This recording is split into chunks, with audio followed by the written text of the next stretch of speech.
자, 여러분 안녕하십니까? 한 주간 잘 보내셨습니까? 네.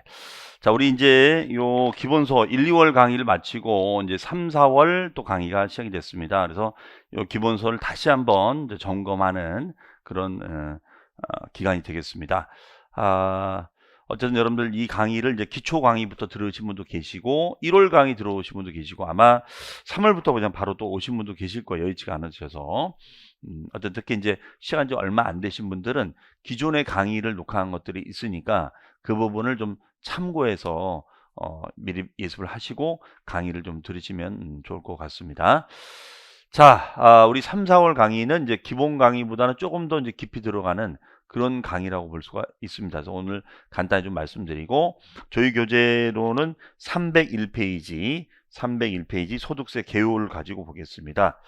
어, 일단은 301페이지 펴놓으시고요. 자, 우리 이제 1월, 2월 동안은 기본적인 부동산세법의 기본적인 사항을 이렇게 쭉 이렇게 살펴보는 또 용어를 중심으로 살펴보는 그런 데 주안점을 줬다라고 한다면 3, 4월 강의는 좀 기초적인 것은 좀 아신다라고 생각을 하고 좀 더 중요한 걸 위주로 자세히 설명하는 그런 시간들로 채워나가도록 하겠습니다. 자, 그러면은 우리가 부동산세법 배운 부분을 간단하게 좀 스크린하고 중요 포인트 말씀드리고 또 제가 당발 말씀 좀 드리도록 하겠습니다. 자, 어쨌든 여러분들이 이 기본서는 시험 끝나는 그 순간까지 이걸 잘 관리하고 계셔야 돼요. 왜냐하면 우리 시험은 단순히 이렇게 요약된 내용을 가지고 그걸 그대로 카피해서 출제하는 것이 아니라 우리 기본서 본문에 나와 있는 내용을 장문의 내용들을 그대로 카피해 가지고 이거를 문항수를 만들어서 출제를 하고 있는 거거든요. 그렇기 때문에 기본서를 만약에 한 번도 안 읽고 시험 보신다. 그럼 매우 그건 위험한 발상이다. 그래서 물론 저한테 수업을 듣는 것도 중요하지만 꼭 복습하시면서 좀 기본서를 읽어 주셨으면 좋겠다. 그리고 기본적으로 내용 체크들을 하셨으니까 이미 체크하고 다시 이 강의 들으신 분들은 확인만 하시면 되겠죠. 그리고 되도록이면 필기는 그냥 딱 필요한 것만 하셔도 됩니다. 왜냐면 우리가 이제 요 강의가 끝나고 나면 또 핵심 요약 자료를 통해서 또 강의를 진행하거든요. 그러니까 여러분들이 그 부분은 또 핵심 자료가 언제 나와요? 이렇게 하시는데 그런 내용들은 다 또 나중에 나오니까 교재는 걱정하지 마시고 잘만 따라와 주셨으면 좋겠습니다.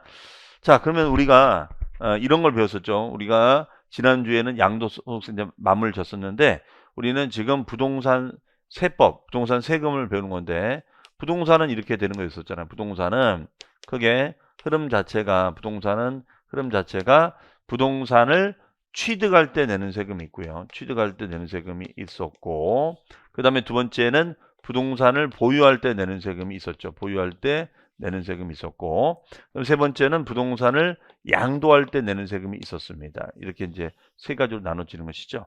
그러면 취득할 때 우리가 내는 세금은 우리가 뭐가 있었을까요? 네, 요거는 취득세가 있었어요. 취득세. 얘는 취득세가 있었습니다. 취득세.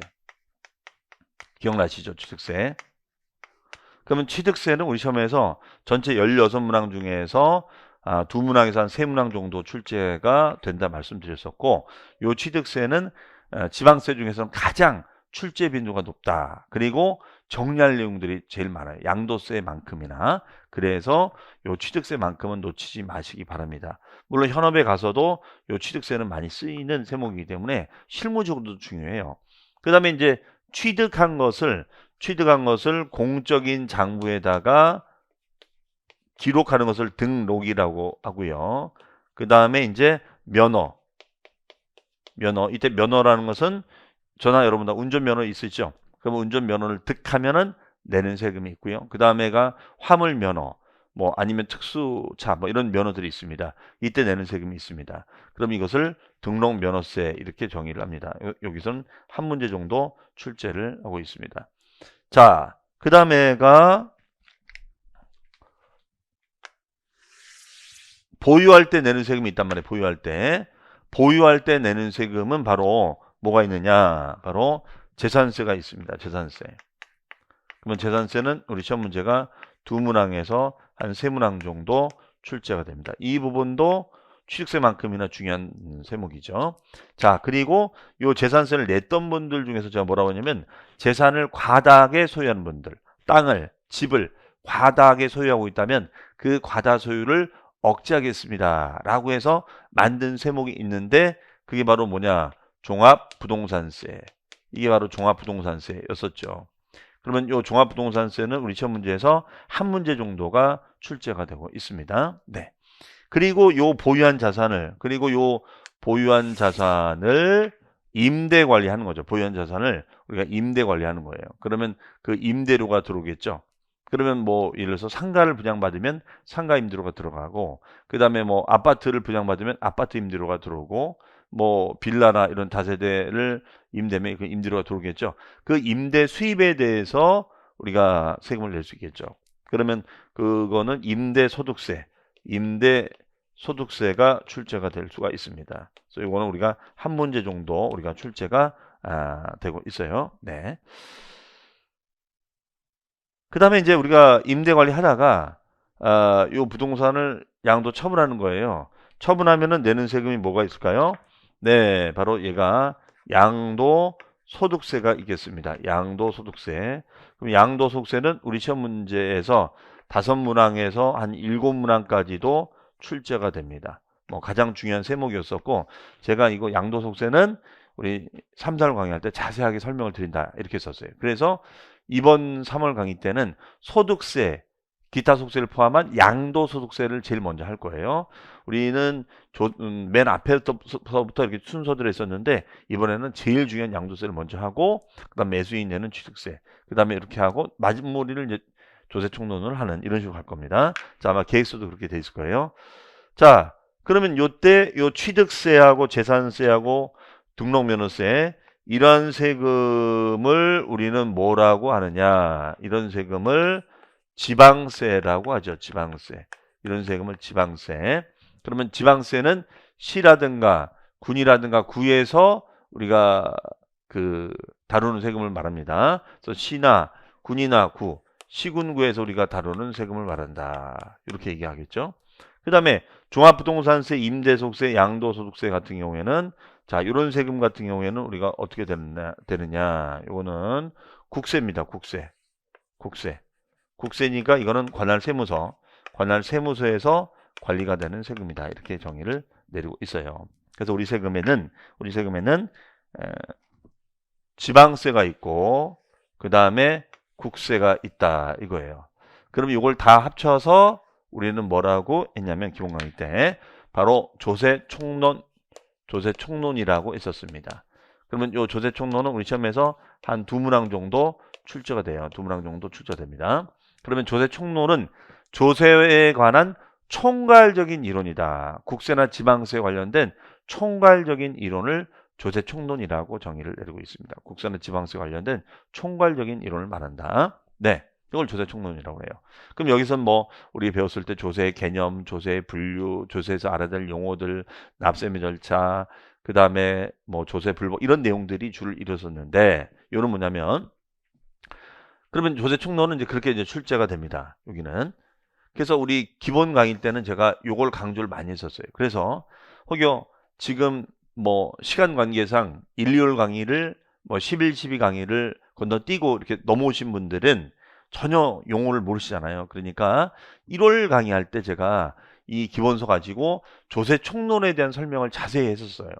그렇기 때문에 그 내용을 좀 꼭 먼저 숙지를 하시고 그 다음에 이 내용을 같이 병행해서 공부를 하시면 좋지 않을까 이렇게 말씀드리고 싶습니다. 아셨죠? 자, 시간이 얼마 안 되신 분들은 더 열심히 이렇게 늦으셨으니까 그것만큼 열심히 더 뛰셔야 됩니다. 아셨죠? 네, 좋습니다.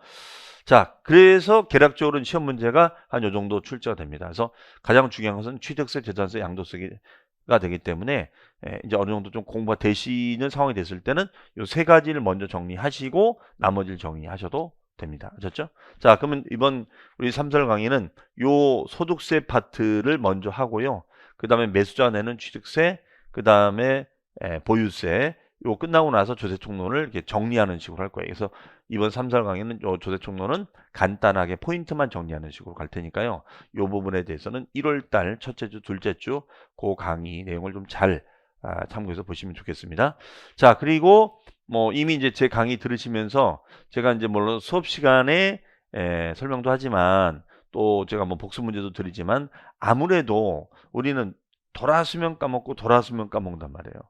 자, 합격하신 분들, 제가 이제 실무 강의도 많이 하다 보니까 실무 현장 가서 뭐 중에서 법정 교육도 많이 하고 또 실전 세테크 강의도 이제 많이 합니다.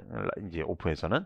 그래서 이제 뭐 끝나고 이제 실무는 이제 저희가 디프리도 좀 가요. 지금은 연을 못 만나지만 그 디프리 때 이제 이런저런 얘기 들어보고 창업 얘기 들어보고 하다 보면 아, 교수님 분명히 열심히 했는데 기억이 안 납니다.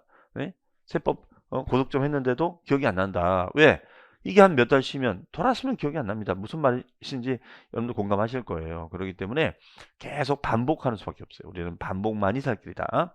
자, 그래서 제가 뭐 여러분들을 직접 뵙고 뭐 어떻게 관리를 해줄 수는 없기 때문에 알다시피 제가 밴드를 통해서 매일매일 문제를 올려드리고 있을 거예요. 내용을. 그래서 그 밴드가 혹시 가입이 안 되신 분들은 밴드를 통해서 공부를 하시면 좋을 것 같습니다. 그래서 밴드는 이름 밴드명은 펀펀 세법 2 세법 2로 들어오셔야 돼요. 그리고 B번은 우리가 5532 예, 5532번이 되겠습니다.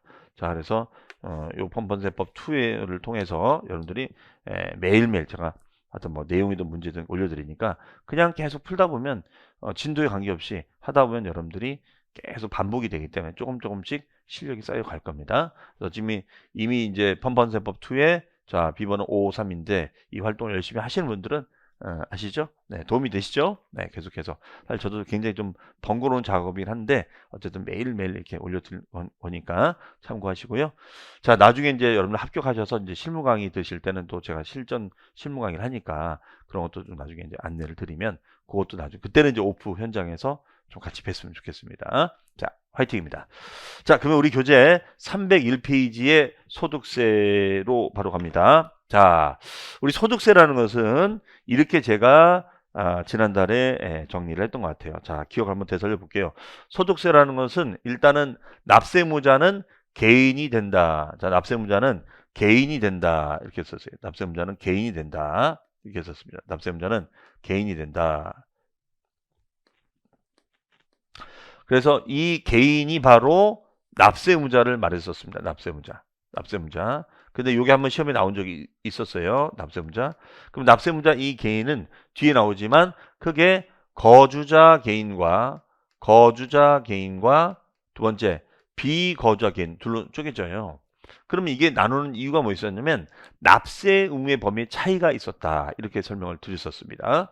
그럼 어떤 차이가 있었냐면 거주자가 되면 우리나라에서 벌어들인 소득이든 외국에서 벌어들인 소득이든 다 합산해서 신고를 해줘야 돼요. 다 합산해서 신고를 해줘야 됩니다. 하지만 비거주자가 됐을 때는 우리나라에서 발생한 소득만 세금을 내야 된다. 이것 때문에 그런 거예요. 그래서 거주자 개념이 좀 중요한 겁니다. 그러면 저나 여러분은 거주하니까 우리나라에서 뭐 임대소득이 생기든 뭐 기타 사업소득이 생기든 급여소득, 근로소득이 생기든 소득이 생기고 해외에 내가 뭐 베트남 하노이에다가 호치민에 투자한 물건이 있는데 그 임대 수익이 생겼다. 아니면 몽골에다가 뭐 투자한 게 있어서 수익이 나오는 곳이 있다. 그러면 나는 한국에 있는 수익과 몽골 외국에 있는 소득을 다 그로스해서 신고를 해야 됩니다. 이해되시겠죠? 네. 이 얘기예요. 그래서 거주가 됐을 때는 국내외 모든 소득을 신고 납부하도록 돼 있어요. 하지만 비거주자는 우리나라에서 발생한 소득만 신고합니다. 그러면 이때 자, 그럼 소득을 측정해야겠죠. 도대체 언제부터 언제까지 얻은 소득인지를 알아야 될 거 아니에요. 그래서 만들어낸 개념이 바로 과세기간이라는 개념입니다. 과세기간. 그러면 과세기간은 언제부터냐? 1월 1일부터 12월 30일까지를 말합니다. 자, 이거는 암기를 해주시고요. 네, 이것도 중요합니다. 별표시 하나. 또한 발생한 소득. 자, 발생한 소득을 이제 알아보겠지만 이게 바로 과세 대상이 됩니다. 과세 대상. 그러면 소득세 과세 대상은 뭐가 있느냐? 자, 일단 종합소득이 있고요. 종합소득이 있고, 두 번째는 퇴직금 소득이 있고, 세 번째는 양도소득이 있습니다. 양도소득. 세 가지 형태의 소득이 있어요. 이런 소득을 대상으로 하는 국세다. 자, 국세니까 요 세금은 관할 세무서에다가 신고하고 납부하는 세금이에요. 관할 세무서에다가 네, 얘는 신고하고 납부하는 세금이다. 이렇게 보시면 돼요. 그러면 이때 요 신고 납부는 언제까지냐? 1년 지나고 나서 다음에 5월 1일부터 5월 31일까지 신고하고 납부하자. 이렇게 돼 있어요. 네, 이런 세금을 소득세 이렇게 정의를 내립니다. 자, 아무것도 아니지만 이거 잘 메모를 이제는 좀 해두시기 바랍니다. 자, 그렇다면 이런 소득세는 어떤 특징을 가지고 있는가를 보면요. 자, 얘는 소득세는 일단은 아마 여기 체크되어 있을 거예요. 별 표시 하나 돼 있죠? 네, 특징. 개인주의 과세다. 개인주의. 자, 개인주의. 얘는 인별로 과세한다. 이거예요. 인별 과세. 이거 제가 뭐라고 했냐면, 만약에 이런 거죠. 자, 우리 만약에 남편은 직장을 다녀요. 남편은 직장을 다닙니다. 그러면 직장을 다니는 이 남편의 로망은 뭐냐면 바로 배우자인 부인이 공인중개사 공부를 하셔가지고 중개사를 따서 소속 공인중개사나 아니면 기업 공인중개사가 돼서 돈을 버는 거예요. 네. 그러면 이 남편 입장에서 얼마나 힘이 나겠습니까? 자신 있게 다닐 수가 있겠죠. 이게 이제 로망인데 그래서 아마 이 수업을 듣는 분들 중에는 아마 특명을 띠고 이 공부를 하신 분도 계실 거예요. 그러니까 부담감도 되죠. 네. 반드시 따서 서로 간에 윈윈을 해야 되는 건데요. 네. 어쨌든 그래서 부인이 만약에 공인중개사를 땄어요. 그러면 중개사를 따서 자, 이분이 사업을 한다. 사업을 한다. 그럼 사업을 해서 돈을 버는 거죠? 네, 돈을 버는 거예요. 사업을 해서 돈을 버는 겁니다. 그러면 직장을 다니면서 돈을 벌 수도 있고 사업을 해서 돈을 버는 것도 있다. 이런 얘기예요.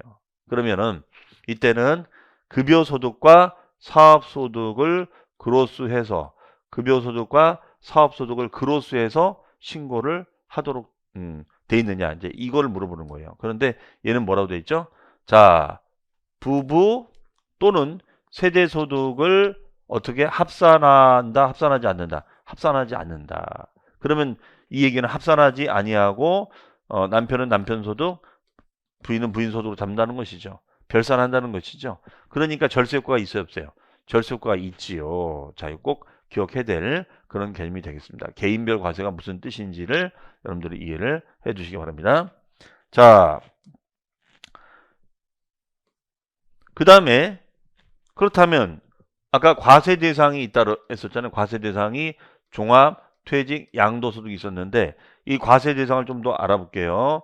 자, 소득세는 과세 대상이 종합과세가 되는 소득도 있고 분류과세가 되는 소득도 있다. 이렇게 썼습니다. 그러면 분류과세는 뭐고 종합과세가 뭐냐? 이거 꼭 알고 계셔야 되는데요. 종합은 말 그대로 한 사람이 여러 방면에서 소득이 생기면 그 소득을 다 모아서 세금을 부과합시다. 이런 개념을 종합과세라고 얘기한다는 것이죠. 그러면은 이 종합과세에는 우리가 이자가 있고요. 배당이 있고요. 사업이 있고요. 근로가 있고 연금이 있고 기타가 있습니다. 네. 그래서 이거는 암기하셔야 돼요. 얘는 2배사근연기 외울 수 있겠죠? 자, 이 중에서는 의미가 있는 것이 바로 뭐냐면 바로 요 사업소득하고 그 다음에가 요 기타 소득인데 특히 요 사업소득은 우리가 많은 사업이 있는데 여기서 말하는 사업은 뭐냐면 사업은 일단은 부동산 임대업 네 임대업이 있습니다. 임대업 부동산 임대업이 있고 그 다음에 부동산을 샀다 팔았다를 반복하는 거야. 샀다 팔았다를 반복해요. 이걸 뭐라고 할까요? 예, 매매업이라고 합니다. 매매업. 그 다음에 이제 뭐 집을 지어서 뭐 빌라를 분양하는 겁니다. 요즘 뭐 빌라가 뭐 전세 사기 등 때문에 굉장히 지금 인기가 하락하고 있는데 어쨌든 그럼에도 불구하고 필요한 물건이란 말이에요. 그러면 그 빌라를 갖다가 만약에 분양을 한다. 지어서 분양한다. 그러면 이것은 건설업이 돼요. 건설업.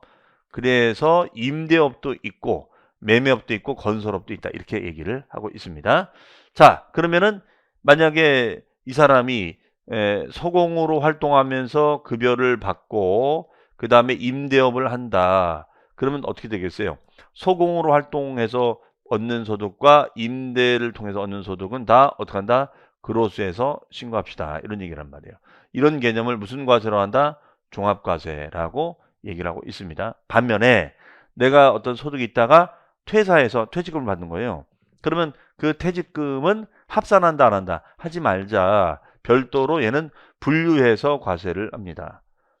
반면에 양도소득도 분류해서 과세합니다. 왜 그런가? 자, 그 이유는 뭐냐면 퇴직금하고 양도소득은 얘는 목돈소득이야. 목돈. 얘는 목돈이에요. 목돈. 목돈으로 얻는 소득이에요. 그러면 이 목돈소득을 여기다가 합치면 안 된다는 거예요. 그러면 세금 눈덩이 되죠. 그러면 내가 소공을 통해서 내가 중개보수 받고, 내가 뭐 얼마 전까지 회사를 다녔는데 퇴직금 받고, 내가 좀 창업을 잘해보려고 돈을 모으고 있었는데 뭐 평택에 있는 땅을 팔았어. 그럼 이걸 다 그로서 해버리면 이 세금이 눈덩이 되는 거죠. 그렇잖아요. 그래서 이 부분을 막기 위해서 어떻게 한다? 별도로 분류해서 과세한다. 자, 여기서 기억할 거는 양도소득은 분류과세라는 거 꼭 기억하시고요. 그 다음에가 부동산 관련 사업소득은 임대업, 건설업, 매매업이 있다. 이렇게 정리를 꼭 하시기 바랍니다. 자, 그 다음에가 이제 신고납세제도다. 이렇게 됐죠. 신고납세제도다. 예, 소득세는 신고납부를 하도록 되어 있어요. 신고납부. 그러면 신고납부는 어떻게 되는 거냐? 1월 1일부터 12월 요 1년 동안 얻은 소득을 신고해라. 1년 동안 얻은 소득을 신고해라. 이런 얘기예요. 그러면 이걸 언제까지 신고할 거냐? 바로 다음 연도 5월 1일부터 5월 30일까지 신고하는 때 납세무가 확정이 됩니다. 네. 이걸 안 하면 이제 당연히 가산세상의 불이익을 받겠죠. 네, 이렇게 정리를 하시면 되겠어요. 자, 그 다음에가 과세 방식. 자, 말씀드렸습니다. 과세 방식은 개인의 소득을 우리가 묶어서 종합해서 과세하는 것이 있다. 그래서 이건 종류 외우자 그랬어요. 뭐가 있다고요? 얘는 이자, 배당, 사업, 근로, 연금, 기타, 2배4 근연기 이렇게 외워놓으시면 되겠고요. 그 다음에 여기 보시면은 이제 과세 기간이 있었는데 과세 기간은 아까 말씀드렸습니다. 언제부터 언제까지 얻은 소득인지를 따져봐야 된다. 그럼 세법상 과세 기간은 딱 정해져 있어요. 정해져 있습니다. 자, 이거를 우리는 그 참고로 말씀을 드리면 이거를 이제 뭐라고 하냐면 이것을 영년주의라고 그래요. 영년주의. 무슨 주요? 영년주의. 역. 그러니까 1년을 달력의 력을 가지고 따지는 거예요. 달력의 력. 달력 하잖아요. 그러면 그 달력의 1년은 1월부터 12월까지가 돼 있거든요. 그 1년을 말하는 것입니다. 자, 따라서 이 경우에는 그 영년주의를 따라가요. 영년주의. 그럼 영년주의는 1월 1일부터 12월 30일까지를 1년으로 한다라고 되어 있어요. 네, 1년으로 한다. 원칙은 소득세는 1월 1일부터 12월 말까지 1년으로 한다. 이렇게 되어 있습니다. 자, 그러나 예외가 뭐냐? 예외가 있는데 예외가 사망을 한다거나 아니면은 출국을 하는 거예요. 그러면 이때는 사망을 했다. 돌아가셔서 갑자기 과세 기준에. 그러면 사망 인류에는 소득이 생기지 않잖아요. 외국으로 이민 갑니다. 이민 간 다음에 소득이 생기지 않잖아요. 그렇죠? 그러니까 이때는 예외로 한다는 거예요. 다시 말씀드리면 어떻게 한다는 거예요? 이렇게 한다는 거죠. 1월 1일부터 12월 30일까지가 됐는데 만약에 중간에 사망을 한다거나 외국으로 출국을 하게 되면은 이때는 이 이후에는 소득이 발생하지 않잖아요. 그렇죠? 그러니까 요 기간 동안에 얻은 소득만 세금을 내시오 이런 얘기예요. 그러니까 얘는 과세기간이 출국일, 사망일까지로 축소가 되겠죠. 이해되시겠죠? 네. 자, 그다음에 납세문자 갑니다.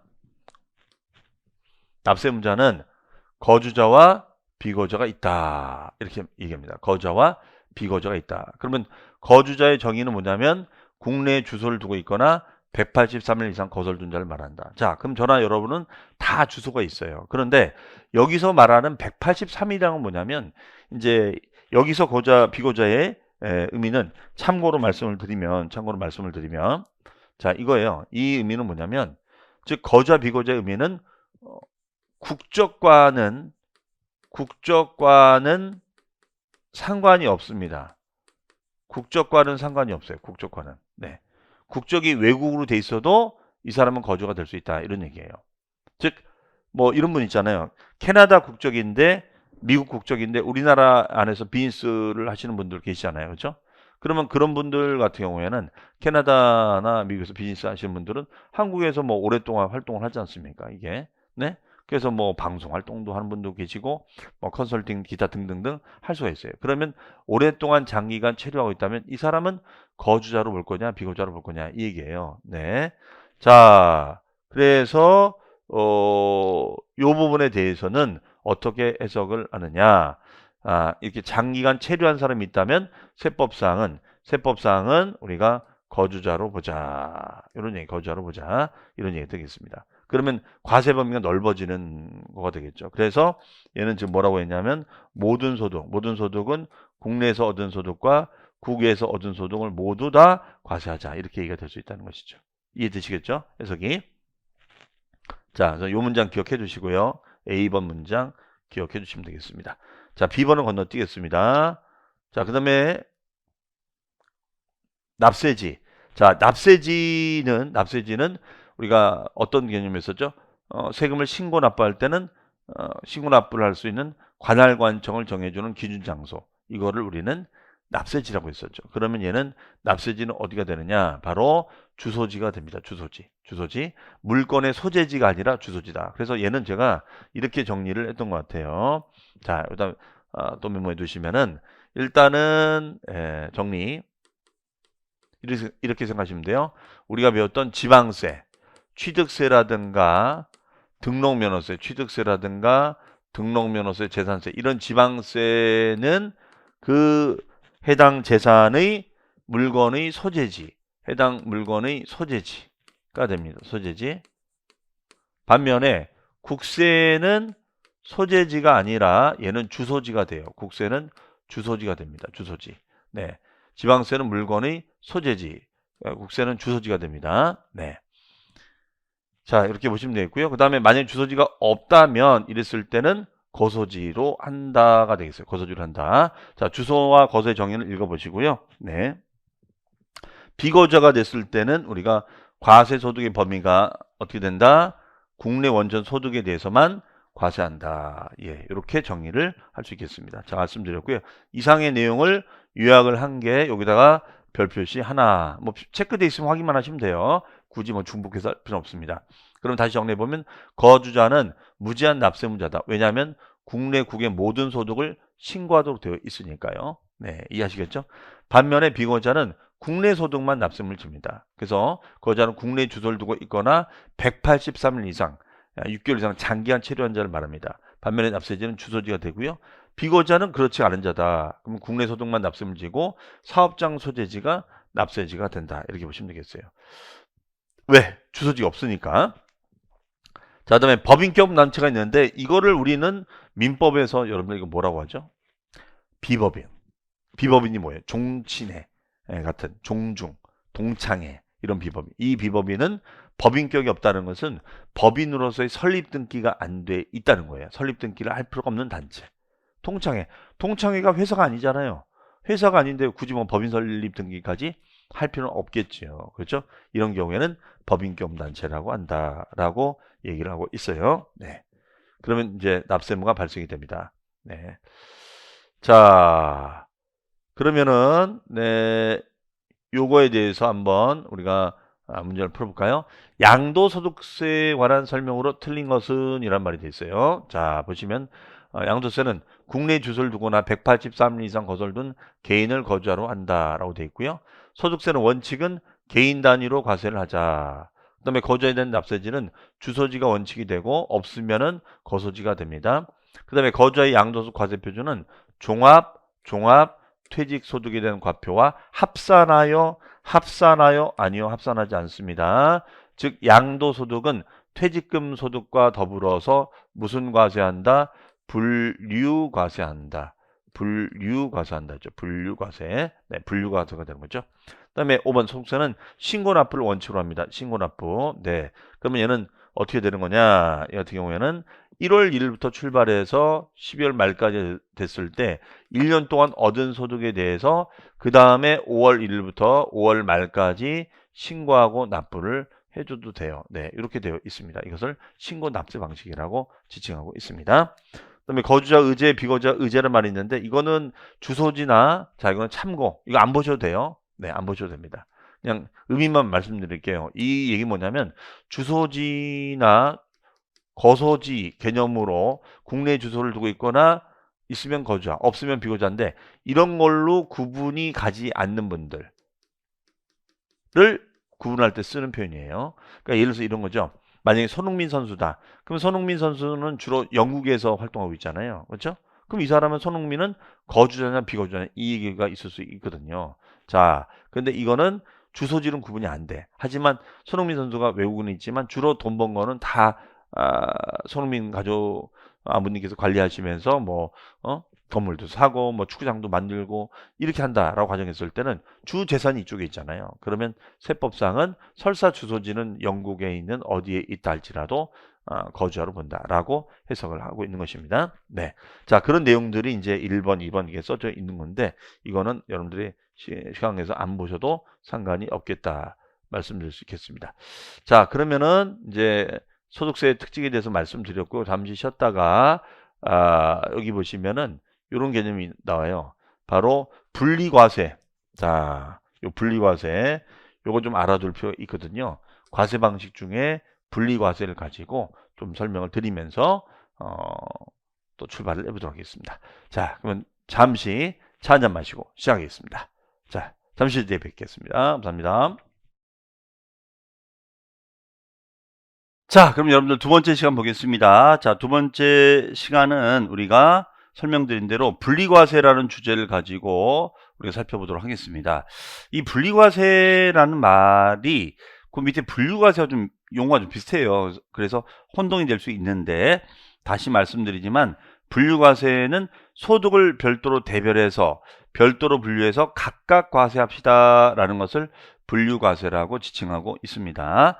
그럼 분리과세라는 것은 뭐냐? 분리과세는 종합과세가 되는 일정 금액 이하의 금융소득이나 일용근로소득, 소액연금소득 2천만 원 이하의 주택임대소득 및 기타 소득은 과세기한별로 합산하지 않고 소득이 지급될 때 키워드는 소득이 지급될 때 원천징수함으로써 과세를 종결하는 방식을 분리과세라고 얘기합니다. 특히 2천만 원 이하의 주택임대소득 이게 중요한 포인트가 돼요.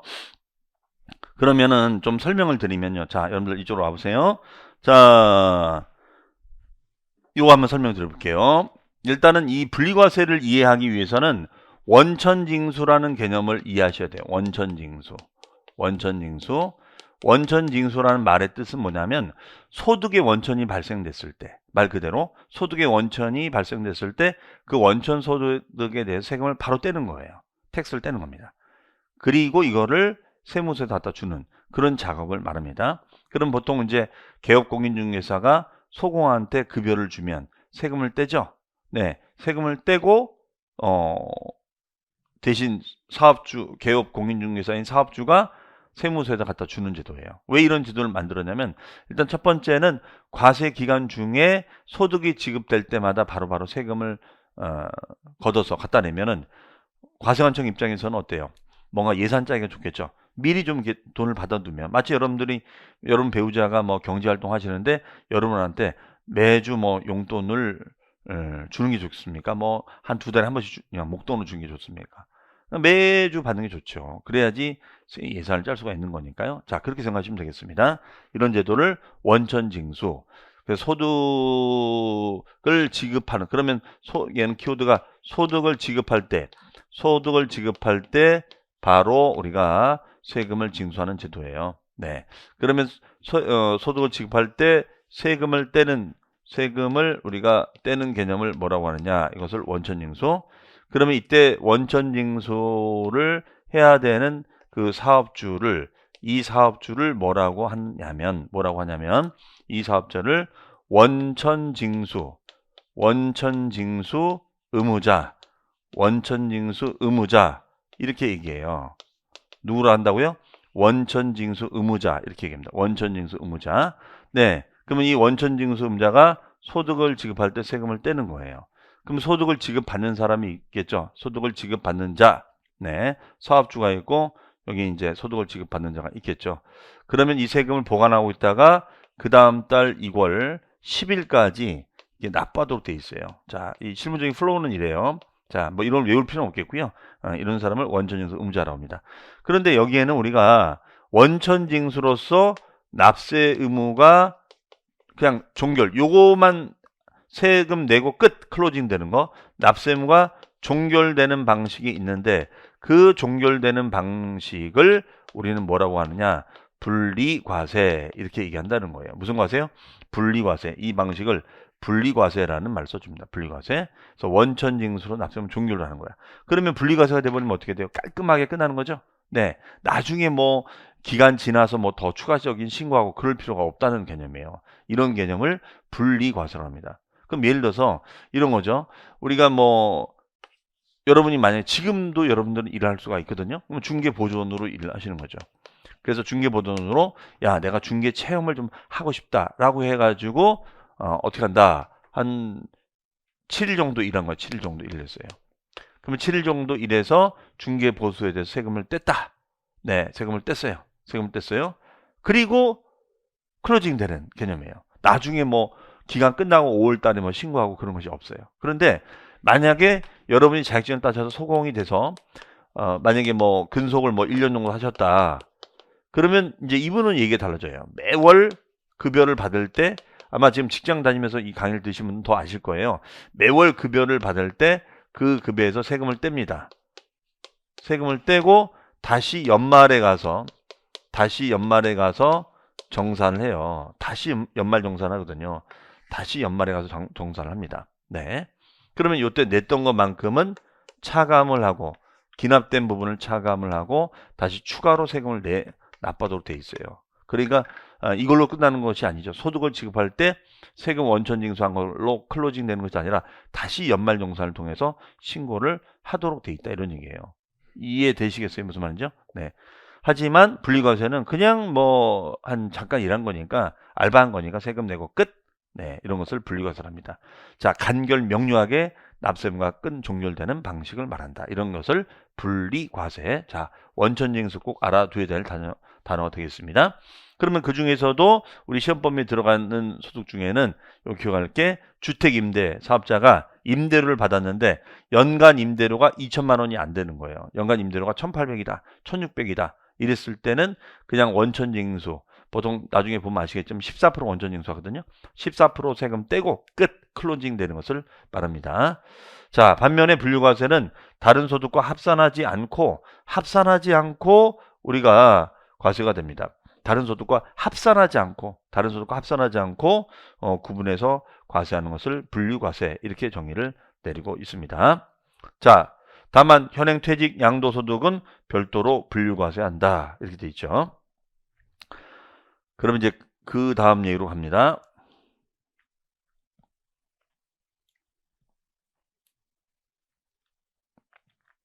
자, 넘어가시면요.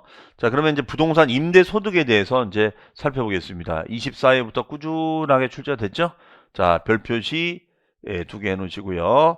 매년 출제가 되지는 않지만 2, 3년 주기로 출제가 됩니다. 그러면 부동산 임대라는 것은 어떤 거라고 설명했냐면 땅을 임대 주거나 자, 그럼 여러분들 땅을 사가지고 임대해서 지료를 받는 거예요. 뭐 야적장으로 뭐 임대 주고 지료를 받는 거예요.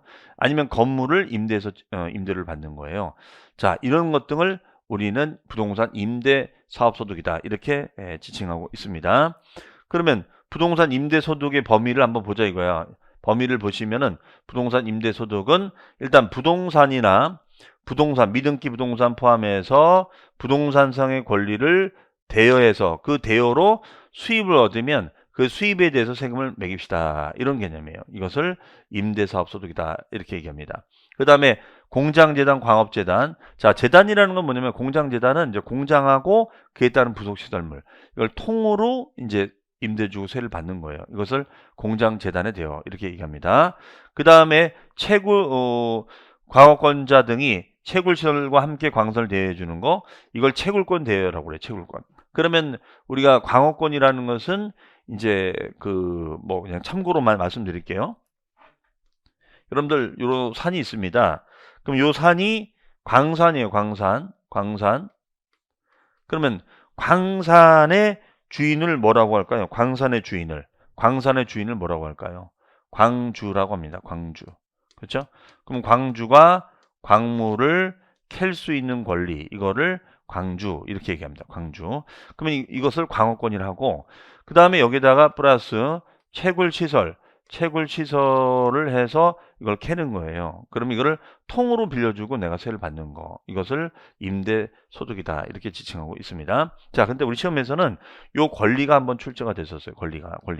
자, 요 권리를 잘 알아두셔야 되는데, 자, 권리에 대해서 한번 볼게요. 자, 구체적인 범위 봅니다. 자, 1번이 좀 중요한 지문이 나오죠. 부동산, 미등기 부동산 포함. 왜? 우리 세법은 실질 과세니까. 자, 그럼 여기서 기억, 토지나 건물 등의 부동산을 대여해주고 임대약정 맺어서 내가 월세를 받는 거예요. 그럼 상가 임대, 뭐 오피스텔 임대, 아파트 임대, 빌라 임대, 다가구 임대 다 들어갈 수 있겠죠. 네, 이건 뭐 별로 할 게 없고요. 그 다음에 여기서 이제 보시면은 부동산상의 권리의 대여로 인하여 발생한 소득입니다. 이거예요. 그럼 여기에는 보니까 이런 말이 나와 있네요. 뭐라고 돼 있어요?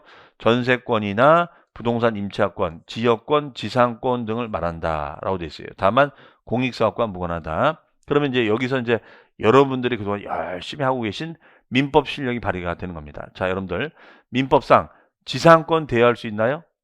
네, 대여할 수 있죠. 지역권 대여 가능한가요? 네. 지상권 대여 가능하고 지역권 대여 가능합니다. 전세권 대여 가능하죠. 우리가 흔하게 익숙한 게 전세권이야. 전전세를 놓는다 얘기하잖아요. 전세권자가 거꾸로 월세를 놓는 거죠. 전전세. 그렇죠? 자, 그러면은 요거에 대해서는 우리가 임대 소득이 생깁니다. 다만 여기 보시면 뭐라고 돼 있느냐? 지상권이나 지역권을 대하면, 자, 땅 이외에 건물을 세울 수 있는 권리, 지역권이라는 것은 상대방에게 편익을 제공해 줄 수 있는 권리, 이걸 지역권이랍니다. 자, 전세권에 대한 전전세, 전세권자가 월세를 받는 거예요. 이렇게 됐었을 때는, 자, 사업소득이 되지만 공익사업과 관련된, 공익사업은 어떻게 해요, 여러분들? 공익사업이라는 것은 공익을 위해서 쓰는 거죠. 공익을 위해서 쓰는 겁니다. 그러면 얘는 흔한 일이 아니죠. 이해되시겠죠? 그러면 공익사업과 관련된 지역권이나 지상권의 설정 대여 소득은 무슨 소득에 들어간다? 기타 소득으로 들어간다. 그냥 지상권, 지역권의 대여는 부동산 임대사업 소득이 되지만 공익을 위해서 쓰는 것은 흔한 일이 아니잖아요. 좋은 일에 쓰자는 거예요. 그럼 흔한 일은 아닌 거니까 이 부분에 대해서는 기타로 보자. 그럼 기타 소득은 어쩌다 마주친 소득. 네. 그러니까 얘는 기타 소득의 핵심은 뭐였냐면, 얘는 기타 소득의 핵심은 일시적이고 그 다음에 우발적으로 얻는 그러한 소득을 말합니다. 일시적이고 우발적으로 얻는 소득이에요. 이것을 기타라고 지칭하고 있습니다. 반면에 이런 공익자가 빠져버리면 얘는 지역권, 지상권의 설정, 대여 소득은 사업 소득으로 구분하여 과세한다. 이거예요. 네. 자, 이렇게 여러분들이 정리를 해 주시면 되겠습니다. 네. 그 다음에 이제 여기 사례가 있는데, 통칙 사례가 있는데, 통칙 사례가 거의 출제는 안 되는데, 요즘은 아주 이런 디테일한 것까지 또 물어보기도 해요. 그래서, 그러니까 통칙이란 건 뭐냐면, 이그젬플, 부동산 임대소득의 이그젬플, 예시를 이제 여기에 명시해 놓은 거예요. 이해하기 쉽도록. 그러면 예를 들어서 뭐 이런 거 있잖아요.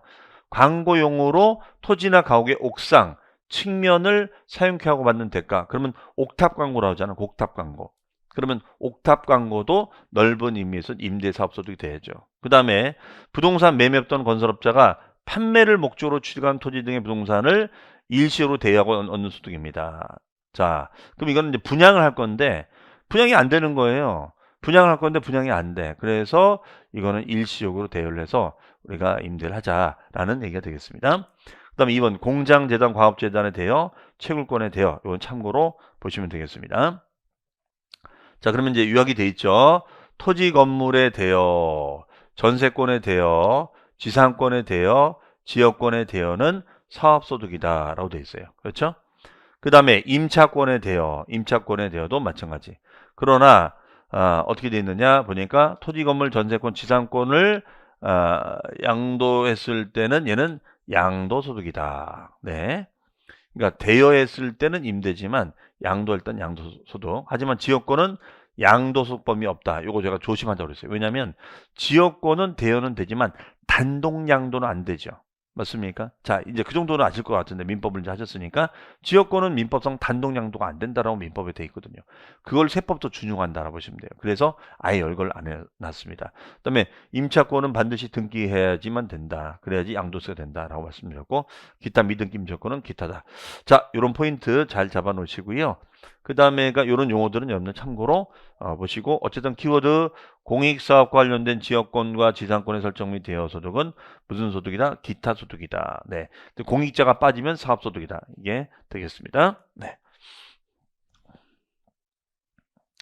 그 다음에 비과세 임대 소득이 있습니다. 비과세.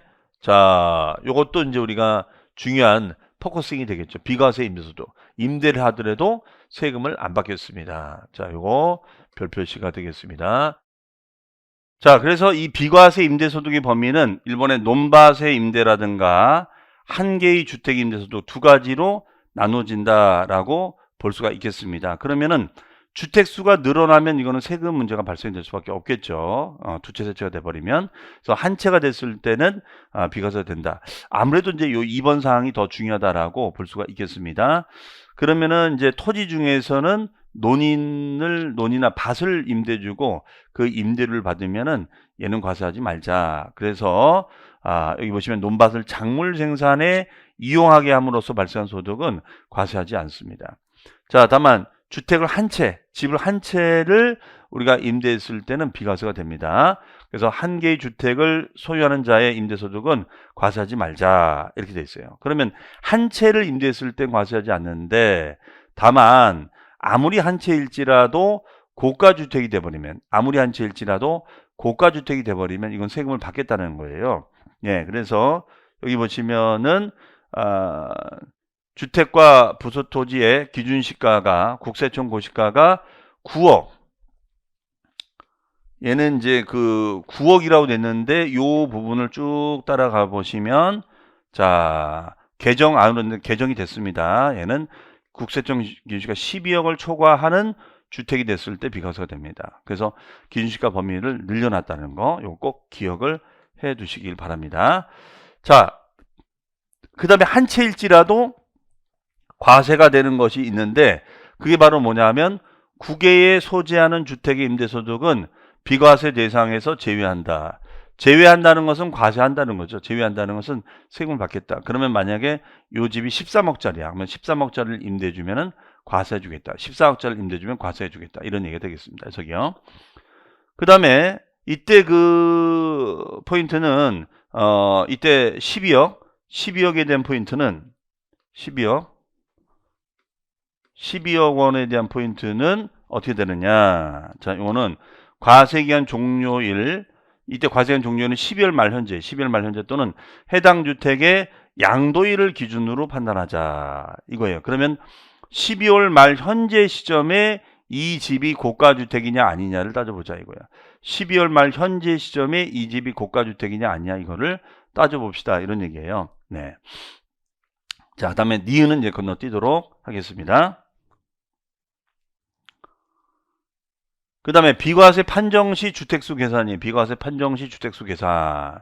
그럼 비과세 판정할 때 주택수가 몇 채냐? 한 채냐? 두 채냐? 세 채냐? 이걸 따져보자. 이런 얘기 되겠죠. 해석이요. 그러면 다가구 주택은 전체를 하나로 보자. 다가구는 전체를 하나로 봅니다. 전체를 하나로 봐서 비과세 주고 다만 구분 등기했을 때는 자 그러면 여기 뭐 다가구가 이렇게 있어요. 다가구가 이렇게 있으면은 요 다가구의 구분 등기 표시가 되는 거예요. 그러면 이때는 각각을 한 구로 봅시다. 이거예요. 그러면은 한 개 주택으로 봅니다. 그 다음에가 이제 또 뭐냐면 공동소유 주택, 공동소유는 이제 지분이 있는 거죠. 이랬을 때는 지분이 가장 큰 사람의 소유로 계산을 합니다. 그럼 만약에 얘 같은 경우에는 어떻게 되느냐? 집이 이렇게 있으면은 갑의 지분이 6, 을의 지분은 지분이 4. 그럼 누구 걸로 본다는 거예요? 이 경우에는 누구 걸로 본다는 겁니까? 자, 이 경우에는 갑걸로 보자. 그죠? 갑걸로 보자. 그렇죠? 그러면 이 얘기의 뜻은 뭐냐면요. 지금 우리가 하고자 하는 핵심 포인트는 주택이 한 채인지 두 채인지가 중요하잖아요. 그럼 만약에 요 집이 갑의 집으로 본다라고 한다면 갑이 집이 또 하나 있는 거야. 예를 들어서. 그럴 수 있잖아요. 그럼 이 사람은 두 채가 돼요. 그럼 두 채가 돼버리면 비과세가 안 된다는 거예요. 그러면 이 사람은 만약에 을도 자기 집이 또 있다. 그러면 이 사람은 1세대 2주택으로 본다. 1주택으로 본다. 1주택으로 본다는 뜻이 되겠습니다. 자, 그런 의미에서는 지분이 가장 큰 자가 의미가 있다라고 볼 수가 있어요. 자, 그러면은 여기서 이제 또 한 가지 뭐냐면 다만이라는 문장이 나와요. 다만이라는 문장이 나옵니다. 다만 다음에 어느 하나에 해당하는 사람은 공동 소유의 주택을 소유한 것으로 계산되지 않더라도 그의 소유로 보자. 이 말의 뜻은 뭐냐면요. 이거는 소수 지분자도 주택수로 잡힐 수가 있다. 원래는 주택수를 안 잡는다라고 했는데 소수 지분자도 주택수로 잡을 수 있다 이런 얘기예요. 그러면은 소수 지분자도 주택수로 잡을 수 있대. 그 기준이 뭐냐? 그 기준이 뭐냐면 여기 보니까 이렇게 돼 있죠. 연간 600만 원 이상인 사람, 연간 600만 원, 임대료 수익 금액이 연간 600만 원 이상인 사람.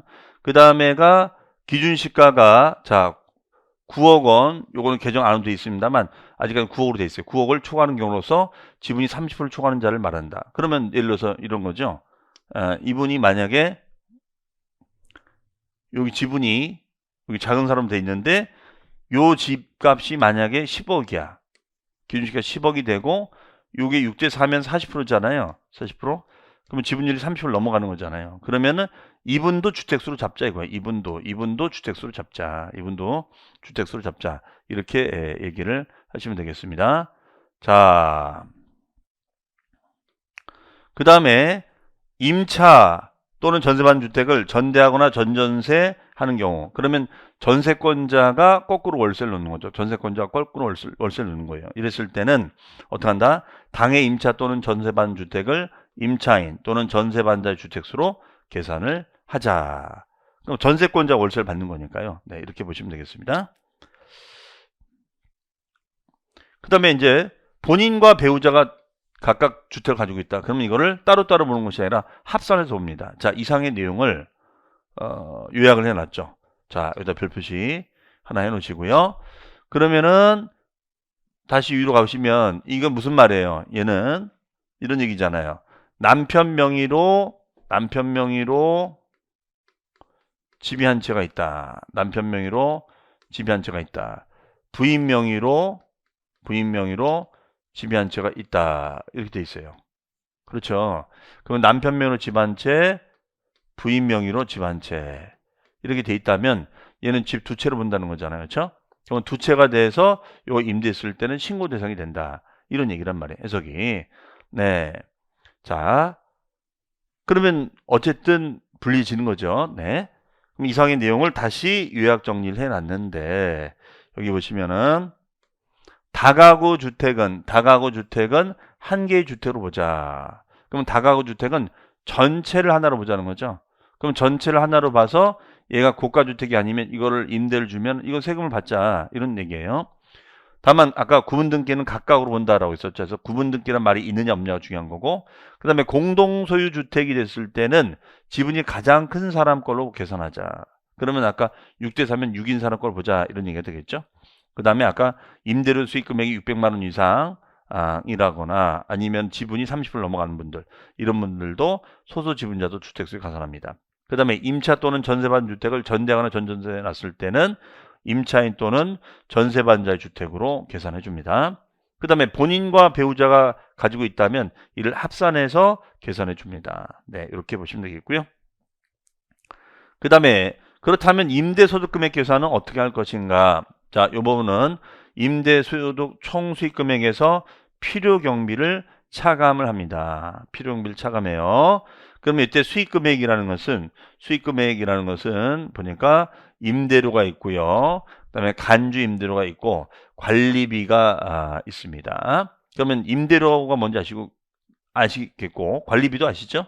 네, 다만 공공요금은 제외한다. 이때 공공요금 제외 이거 좀 조심해야 됩니다. 왜냐면 자, 관리비 속에 이제 공공요금이 들어갈 수 있는데 이때 공공요금은 뭐 전기요금이라든가 수도요금 등을 말합니다. 그러면 전기요금이나 수도요금은 임대인 돈이 아니잖아요. 그럼 전기요금을 받았다. 이건 한전이죠. 한전 거잖아요. 그러니까 이 부분에 대해서는 수입으로 잡지 말자 이런 얘기예요. 그 다음에가 이제 보험 차익 있습니다. 보험 차익. 이거는 보험 차익이죠. 보험 차익. 보험 차익은 화재보험이죠.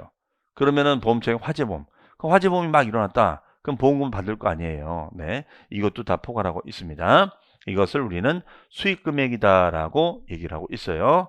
그 다음에 임대료. 자, 임대료 들어가죠. 임대료 들어가요. 임대료. 네. 다만 선세금을 받았다. 선세금 뭐냐면 우리가 속칭 깔세라고 합니다. 우리가 제주도 같은 데는 1년치 깔세를 다 받거든요. 그러면 그 1년치 깔세를 다 받으면 만약에 뭐 1년치, 2년치 받는 거야. 그러면 소득세 신고는 1년마다 하는 거거든요. 그러면 2년치 24개월 다 받았다. 그러면 24개월을 한꺼번에 신고할 필요 없다는 거거든요. 그럼 이거는 24개월을 12개월로 나눠서 그 1년분만 신고를 해주면 된다. 이런 얘기가 되겠습니다. 그래서 얘는 선세금을 받으면 선세금에다가 해당 과세기간의 월수를 계약기간의 월수로 나누는 거예요. 네, 계약기간의 월수로 나누자. 그래서 이 부분은 뭐 전체 24개월분에 12개월 이렇게 나누는 거죠. 이렇게 우리가 정리를 합니다. 자, 그 다음에 이제 간주임대료가 있습니다. 간주임대료라는 것은 어떤 거냐? 자, 임대했을 때 보증금을 받거나 아니면 전세금을 받았을 때 얻어지는 이익을 말해요. 그러면 보증금이나 전세금은 누구 돈입니까? 임차인 돈이죠. 그럼 임차인 돈을 활용해 가지고 뭐 이 돈 가지고 뭐 은행에 집어넣을 수도 있고 다른 사업에 투자할 수 있고 주식할 수도 있고 그렇잖아요. 이때 얻는 소득을 말합니다. 그러면 이거는 일종의 간주임대료는 실제 수익이 아니에요. 얘는 실제로 얻은 수익이 아니라 얘는 일종의 예상되어지는 수익을 말해요. 예상되어지는 수익을 우리는 간주임대료 이렇게 얘기합니다. 자, 다시요. 간주임대료라는 것은 우리가 실제 수익을 말하는 것이 아니라 예상되어지는 수익을 말한다. 이렇게 정의를 내리고 있습니다. 자, 그러면 이 간주임대료는 공식이 있어요. 얘는 공식이 있습니다. 그 공식이 뭐냐? 해당 과세연의 보증금의 적수에서 그 다음에 건설비 적수를 빼는 거야. 그러면 요 차익에다가 이자율만큼을 수입으로 잡아주는 거예요. 대신 해당 과세기간에 임대사 발생한 금융수익은 잠깐만다. 자, 요 금융수익이 한번 시험에 나온 적이 있었어요. 이 금융수익이. 자, 근데 이것이 주택을 위한 부동산도 그렇고 주택도 마찬가지예요. 주택. 근데 시험에서는 요 주택이 나왔었죠. 주택. 자, 그래서 얘는 주택에다가 별 표시를 해 놓으십니다. 주택. 우리 1개월 강의 때는 이건 자세하게 설명을 제가 안 했는데 이제는 좀 설명하겠습니다. 이거는 보증금을 받으면 3억을 넘어가는 초과 금액, 전체 금액이 아니라 그럼 보증금이 4억 원이다. 그럼 4억 원에서 3억을 뺀 1억의 60%의 이자율만큼 수익이 생겼다고 가정하는 거예요. 가정입니다. 가정. 다만 임대사업에 발생한 금융수익은 차감시켜준다. 이렇게 돼 있어요. 그러면 지금 주택도 그렇고 주택이 아닌 것도 그런데 이 금융수익을 왜 빼주는 거냐를 설명을 드리면 이거예요. 만약에 보증금을 가지고 여기 갑이라는 사람이 있어요. 의리하는 사람이 있어요. 자, 잘 들으세요. 그럼 보증금을 가지고 이 사람은 투자를 해. 은행에다가. 그럼 은행에다가 보증금 투자를 하면 은 여기서 이자가 나오죠. 이자. 맞잖아요. 그럼 이 이자에 대해서 원천징수 세금을 떼겠죠. 세금을 뗍니다. 네. 즉 과세포착이 되는 거예요. 과세포착. 그런데 을은 보증금을 받아요. 보증금을 받아서 자, 은행도 있지만 은행이 아닌 곳 뭐 가상화폐 투자한다. 근데 아직 가상화폐는 구체적으로 과세 기준들이 좀 있긴 있지만 실행 모델이 많이 없단 말이에요. 그러면 우리가 요 예적금 이자에 대해서 원천징수하는 요 은행에다가 보증금을 집어넣는 투자 방식을 국세청은 선호하겠어요?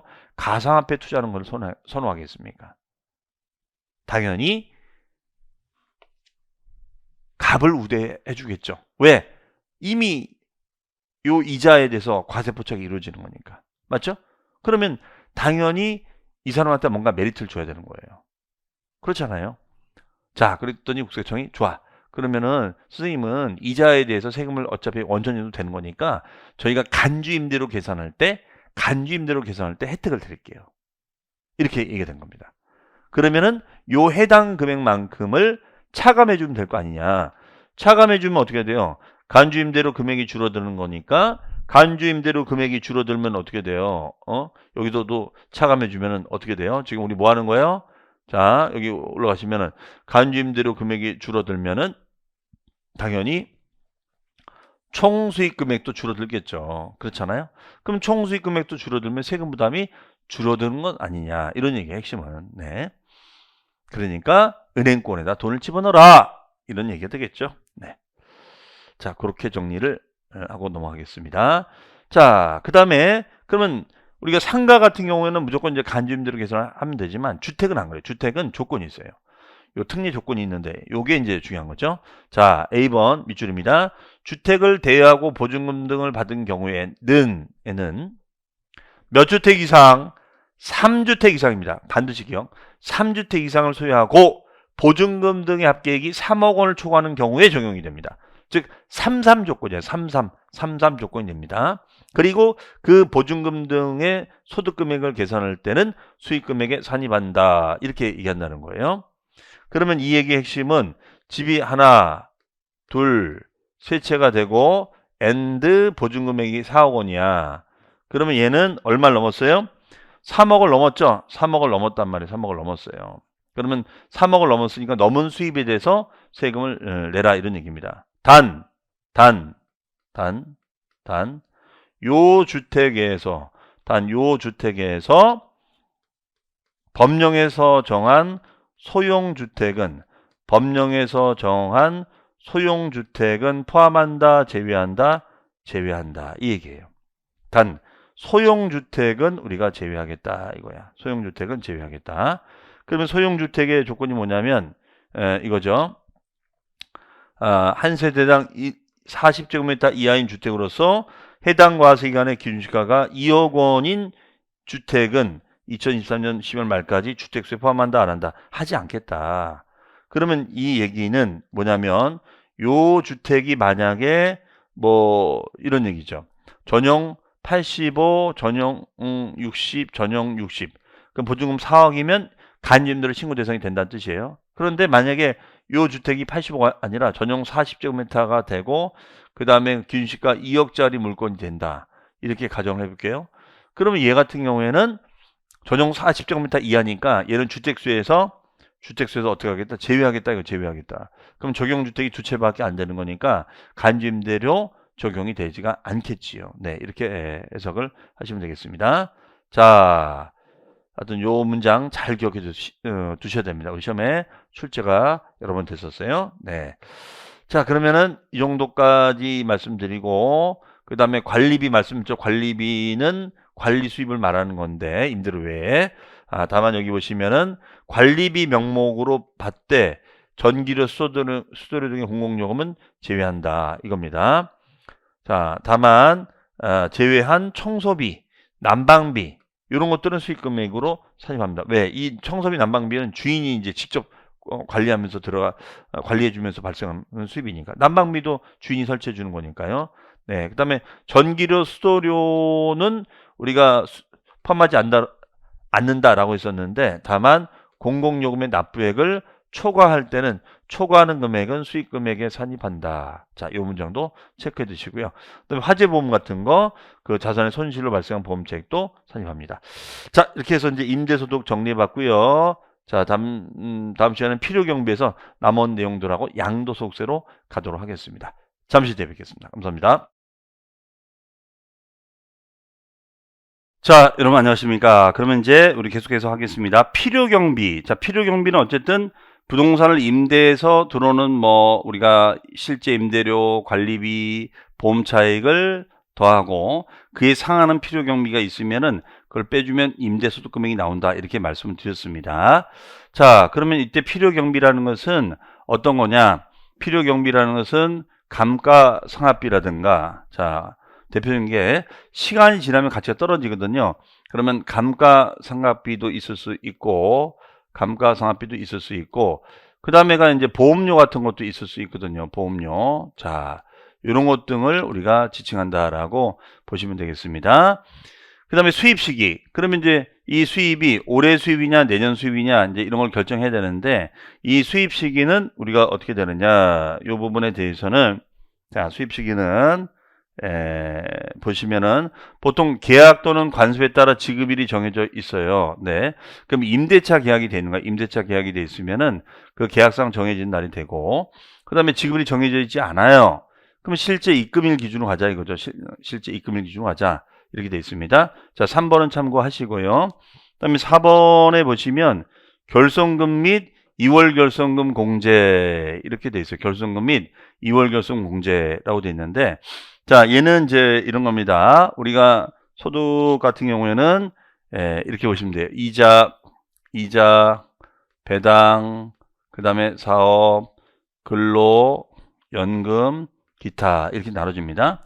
그러면 상가를 우리가 임대해요. 상가를 임대해 줍니다. 그러면 요 임대사업 했을 때 마이너스 500만 원의 결손이 발생했어요. 그런데 요 근로소득은 연봉이 5천이 발생된 거, 5천.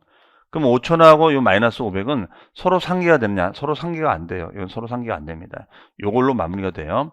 근데 주택 같은 경우, 자, 주택이 있습니다. 그럼 주택 같은 경우에는 요 마이너스 만약에 500이 있다. 그러면은 요 5천, 요걸 결손금이라고 그래요. 그 왜 결손이 나오느냐? 자, 임대 수입보다도 필요 경비가 더 많이 발생되는 거예요. 그러면은 들어온 수입보다도 경비가 더 많이 생겨. 그러면 이때는 마이너스가 나올 수가 있거든요. 네. 그럼 마이너스가 나온 것을 결손금이라고 합니다. 그러면 서로 공제가 안 되는데, 요 주택 같은 경우에는 요 마이너스 500하고 5천을 서로 공제를 할 수 있도록 되어 있어요. 공제가 가능하다. 공제가 가능하다는 거예요. 그럼 요거는 이제 4,500이 되겠죠. 얘는 4,500이 된다. 이렇게 얘기를 하고 있습니다. 그럼 4,500으로 우리가 신고하자 이런 얘기예요. 네. 그래서 여기 보시면은 어떻게 되느냐? 가로 1번에도 불구하고 다음에 어느 하나에 해당하는 부동산 임대업에서 발생한 손실금은 공제가 안 된다 이거예요. 다만 주거 용도의 건물 임대업의 경우에는 공제한다. 네, 주거용 건물 임대업은 공제한다. 주거용은 그러면은 결과적으로 공제를 받는 게 좋은 거예요, 안 받는 게 좋아요? 받는 게 좋죠. 그만큼 종합소득 금액이 줄어드는 거니까 4,500으로. 근데 상가는 안 해주겠다는 것이죠. 여러분들이 이렇게 개념 이해를 하고 정리를 하시면 되겠습니다. 이 부분도 시험에 나온 적이 있었기 때문에 이 문장 잘 기억을 해 두실 필요 있겠어요. 자, 그 다음에 요거는 뭐냐면 먼저 발생한 과세기간의 2월 결손금부터 순서대로 공제를 해주자. 이 말의 뜻은 뭐냐면 결손금이 과거에 누적된 결손금이 있잖아요. 과거에 누적된 결손금을 2월시켜서 해줄 수 있도록 해주겠다. 이런 얘기입니다. 그러니까 누적된 결손금이 많은 거예요. 과거로 이렇게 누적된 결손금이 많아.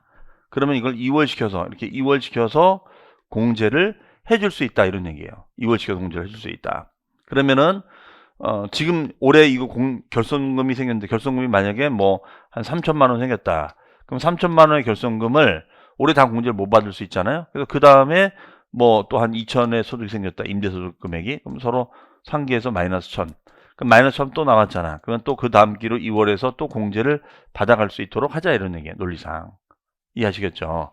그래서 먼저 발생한 과세기간의 2월 결손금부터 순서대로 공제를 할 수 있도록 해주겠다. 이렇게 정의를 내리고 있습니다. 먼저 발생한 것부터 순서대로 우리가 공제를 해줍시다. 이런 얘기예요. 네. 자, 그러면 이제 우리가 완성이 된다라고 보시면 되겠습니다. 그 다음에요. 5번으로 가면 주택임대소득의 계산의 특례가 나와 있는데, 요거는 이제 뭐냐면 요 규정입니다. 자, 요게 이제 중요한 키워드가 돼요. 요게 중요한 키워드가 됩니다. 핵심 코코. 네. 분리과세 시 주택임대소득의 세액 산출. 자, 그러면은 분리과세, 원천징수로서 분리과세가 됐을 때는 그 수익금액에서 필요 경비를 빼고 난 거에 공제금액의 14%를 원천징수한다. 이렇게 돼 있어요. 그러면 임대주택으로 등록을 한다면 얘는 수익금액의 60%를 경비로 잡아주자. 그럼 무등록은 50%를 잡아주겠다 이거예요.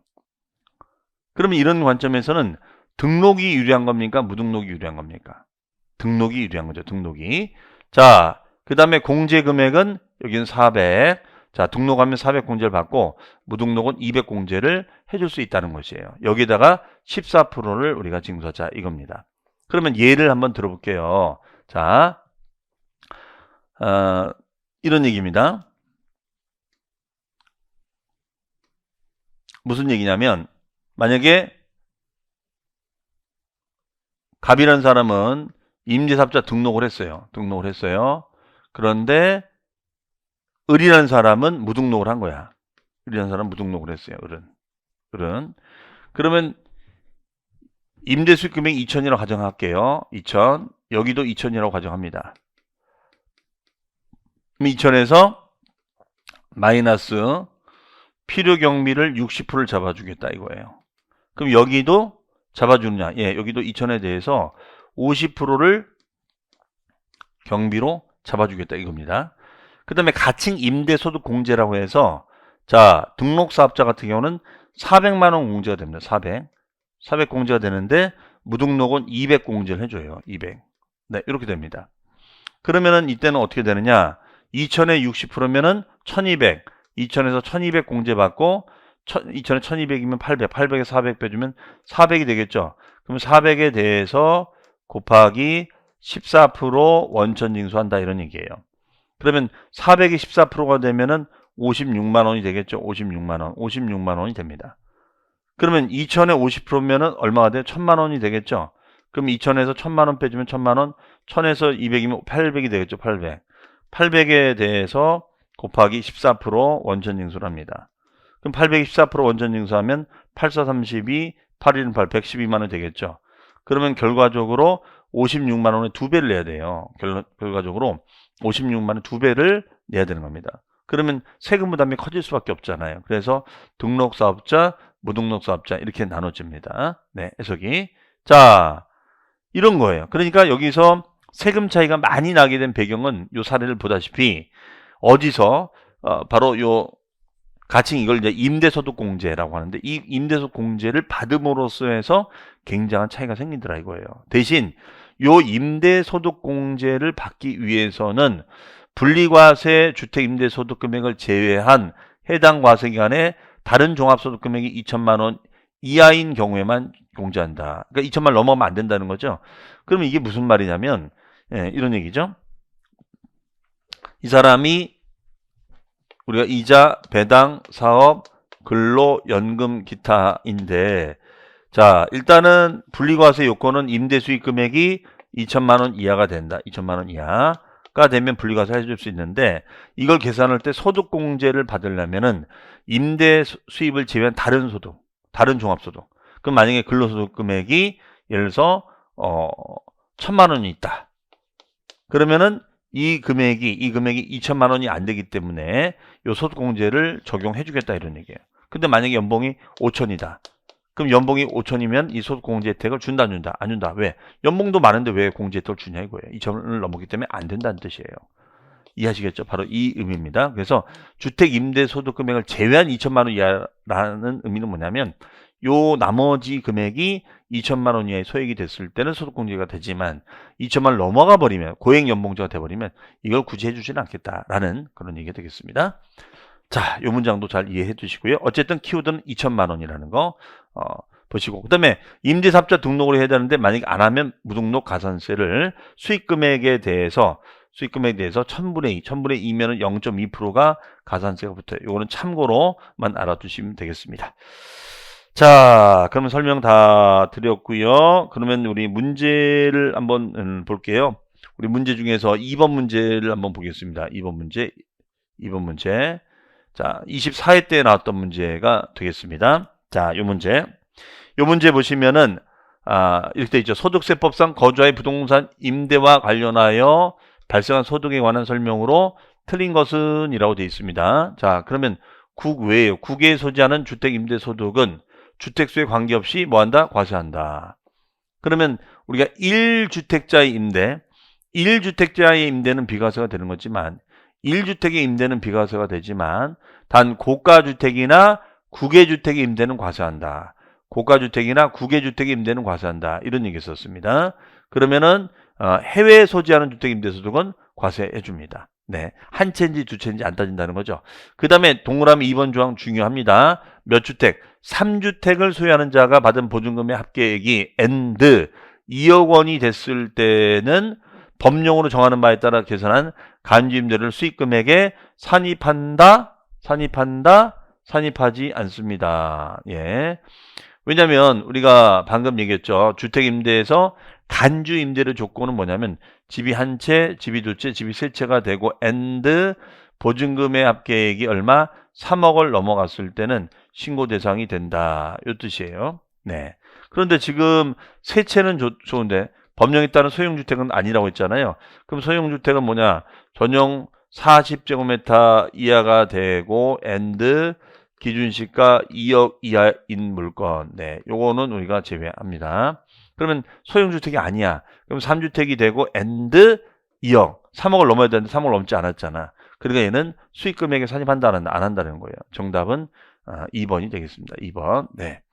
그 다음에 2주택과 2개의 상업용 건물 소유하는 자가 보증금을 받으면 이때는 2개의 상업용 건물에 대하여만 자, 요거는 2개의 상업용 건물에 대하여만 우리가 수익금액에 산입한다. 네. 그러니까 2주택은 아니라는 거예요. 왜? 2주택은 간주임대료죠. 2주택은 간주임대료 조건이 아니죠. 간주임대료는 3주택 이상이고 보증금의 합계가 3억을 넘어야 되는데 일단 요 요건이 안 되잖아요. 그렇죠? 근데 상가는 그런 거 안 따지거든요. 상가는 상가 건물이 하나가 되든 2개가 되든 다 신고 대상이 된단 말이에요. 자, 따라서 지금 그 2번도 그렇고 3번도 그렇고 이렇게 문제 패턴 자체가 어떤 사례를 주고 이 상황적인 케이스를 주고 이 케이스에 간주임대로 적용 대상이 되느냐 이런 식의 질문을 많이 던진단 말이에요. 그렇기 때문에 여러분들이 이런 부분들 잘 감안해서 문제를 푸셔야 된다 이런 얘기입니다. 자, 그 다음에 고가주택은 과세가 되는 고가주택은 과세기한 종료 현재 기준시가 9억을 초과하는 주택이다. 요거 수정하자라고 했었죠. 자, 요거 12억으로 바꿔주세요. 12억. 네, 개정 됐습니다. 그 다음에요. 사업자가 부동산을 임대하고 임대료 외에 전기료, 수도료 등 공공요금의 명목으로 지급받은 금액이 공공요금의 납부액을 초과합니다. 초과해요. 그럼 초과해버리면 초과하는 금액은 사업소득 총수익금액에 제외한다, 산입한다. 이 말의 의미는 정해진 공공요금은 수익금으로 잡지 않아요. 정해진 거는 수익금으로 잡지 않는데 그 정해진 기준을 넘어가 버리면 이거는 수익금 이거는 넘어가 버리면 이건 어떻게 되느냐? 추가적인 수입으로 보겠다. 이런 얘기예요. 해석이. 자, 이렇게 정리하시면 되겠습니다. 그러면 정답은 몇 번이에요? 2번이 되겠죠. 정답은 2번. 네. 자, 그렇게 되고요. 그 다음에가 부동산 업에 대해서 설명을 드리도록 하겠습니다. 부동산 업이에요. 네, 부동산 업입니다. 그러면 부동산 업 이거는 거의 뭐 출제가 되지 않지만 기타 부동산업 이 정도는 여러분들이 숙지를 하셔야 돼요. 그러면 여기는 일시적 우발적으로 땅이나 건물을 매매하거나 양도합니다. 그럼 얘는 사업이 아닌 거예요. 그렇죠?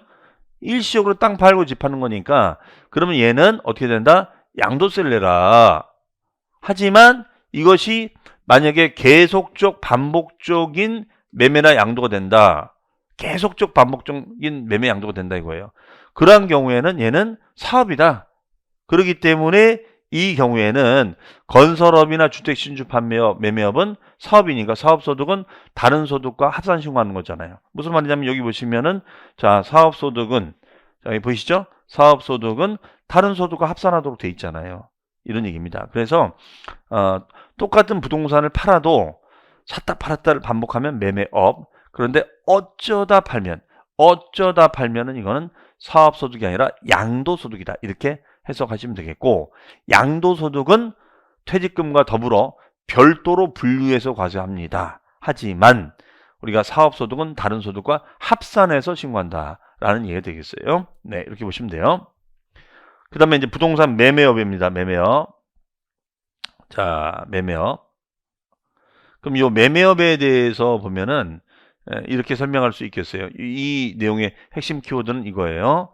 부동산 매매업이라는 것은 비주거용 건물 건설업, 네, 상가를 짓는 거죠. 네, 아니면 건물을 자연건설을 분양하는 거죠. 상가를 지어서 분양하거나 아니면 부동산 개발 및 공급업을 말한다. 다만 키워드 나왔어요. 주거 용도의 건물 및 공급업은 제외한다. 제외한다는 것은 얘는 매매업을 안 본다는 뜻이에요. 그러면 얘는 도대체 뭘로 본다는 뜻이냐? 얘는 건설업으로 본다는 뜻이에요. 건설업. 얘는 건설업으로 본다. 건설업으로 보자. 매매업이 아니라 건설업. 그럼 매매업은 샀다 팔았다를 반복하는 것이 매매업. 근데 집을 지어서 분양하면 건설업. 이렇게 얘기를 합니다. 그래서 여기 보시면은 어떤 말이 나오고 있어요? 자기 땅에, 자기 토지 위에 상가 등을 지어서 분양할 목적으로 건축 중인 토지를 제3자에 양도했다. 그럼 얘 같은 경우에는 어떻게 됐냐면 얘는 이런 거죠. 땅에다가 토지에다가 상가를 신축해서 판매한다거나 아니면 주택을 신축해서 판매하는 것입니다. 자, 이랬을 때는 결론이 뭐냐? 원래는 판매니까 분양업이란 말이에요. 분양업은 매매업인데 상가를 지어서 분양하면 얘는 매매업이 돼요. 매매업이 되지만 집을 지어서 분양하면 얘는 건설업이 되거든요. 건설업. 네, 이러한 차이가 있다는 거예요. 그래서 얘는 매매업하고 건설업이 있는데 상가는 매매업, 주택은 건설업 이렇게 본다는 거예요. 그러면 어떤 게 더 유리하다? 건설업이 더 유리하다. 이렇게 보시면 되겠습니다. 그 다음에가 토지를 개발하여 주택지나 공업단지, 상가, 묘지 등으로 분할 판매하는 쪼개서 분양하는 거예요. 그러니까 땅 장사하는 거죠, 이렇게. 그렇죠? 묘지 설정해서 묘지 분양하는 거잖아요. 그러니까 이런 분들도 대단한 거예요. 뭐 예를 들어서 임야 한 1,000원짜리 뭐 2,000원짜리 작업해가지고 묘지를 인허가 받아서 그냥 땅 쪼개기로 해서 분양해버리는 거죠. 그렇죠? 자, 이런 것들은 우리가 매매업자로 본다. 이렇게 해석하시면 되겠습니다. 자, 양도매 취득시기는 건너가고요. 매매가 안 보셔도 되고요. 자, 계산 구조 차익은 보니까 양도가액 필요 경비. 자, 이걸 양도 차익을 하고 기타 이제 건설 자금 이자, PF 이자, 공과금 빼고 장특 공제를 해줘요. 근데 특이사항은 얘는 기본 공제는 안 해준다. 기본 공제. 우리 양도세 공부할 때 기본 공제라는 말이 있었죠. 이건 안 해준다. 자, 아직 안 배우신 분들은 이제 배울 건데 하여튼 이렇게 메모만 해주세요. 자, 그러면 이제 내용 넘어가고요. 그 다음에 여기 보시면 이제 신고 의무를 보시면은 어떻게 되느냐? 예정 신고물 보시면은 주택 신축이나 건설업은 이렇게 됩니다. 예정 신고 의무가 없지만 확정 신고는 다 해야 된다. 5월달 확정 신고를 말합니다. 예정 신고는 팔자마자 신고하는 것을 예정 신고로 하는데 주택을 지어서 건설하는 건설업은 예정 신고가 없다. 하지만 매매 소득은 매매업은 있다. 네, 이 정도 체크를 해두시면 되겠습니다. 그러니까 어떻게 보면은 매매업자가 좀 더 번거롭죠. 예정 신고까지 들어가야 되는 거니까. 그 다음에 건설업은 자 밑줄 주거용 건물 개발 및 공급을 말한다. 그러면 집을 지어서 분양하면 건설업. 그러면 건설업은 매매업보단 유리하다. 이게 결론이에요. 네. 그 다음에 건설업은 예정 신고는 없다. 하지만 중간 예납은 있다. 사업자는 중간에 6개월치를 미리 예납하는 제도는 있어요. 근데 팔자마자 신고하는 예정 신고는 없다. 네, 건설은 짓는 거지 파는 것이 아니다. 이렇게 해석하는 거예요. 그 다음에 이 파트는 거의 출제가 안 되고 있지만 그냥 의미만 해석하고 넘어갑니다. 겸용주택, 즉 그러면 상가주택을 지어서 분양하면 얘는 뭐냐? 상가주택을 지어서 분양할 수 있잖아요. 자, 이랬을 때는 상가 통매매 했을 때는 주택 면적이 크면은 전체를 주택으로 봐요. 그럼 전체가 건설업이 됩니다. 그럼 유리해지는 거고, 만약에 상가 면적이 주택 면적보다 작아요. 그러면 주택만 주택으로 봅니다. 그럼 주택만 주택으로 보면 주택만 건설업이 된다는 것이죠. 네, 그러니까 이게 더 유리할 수가 있다라고 보시면 되겠습니다.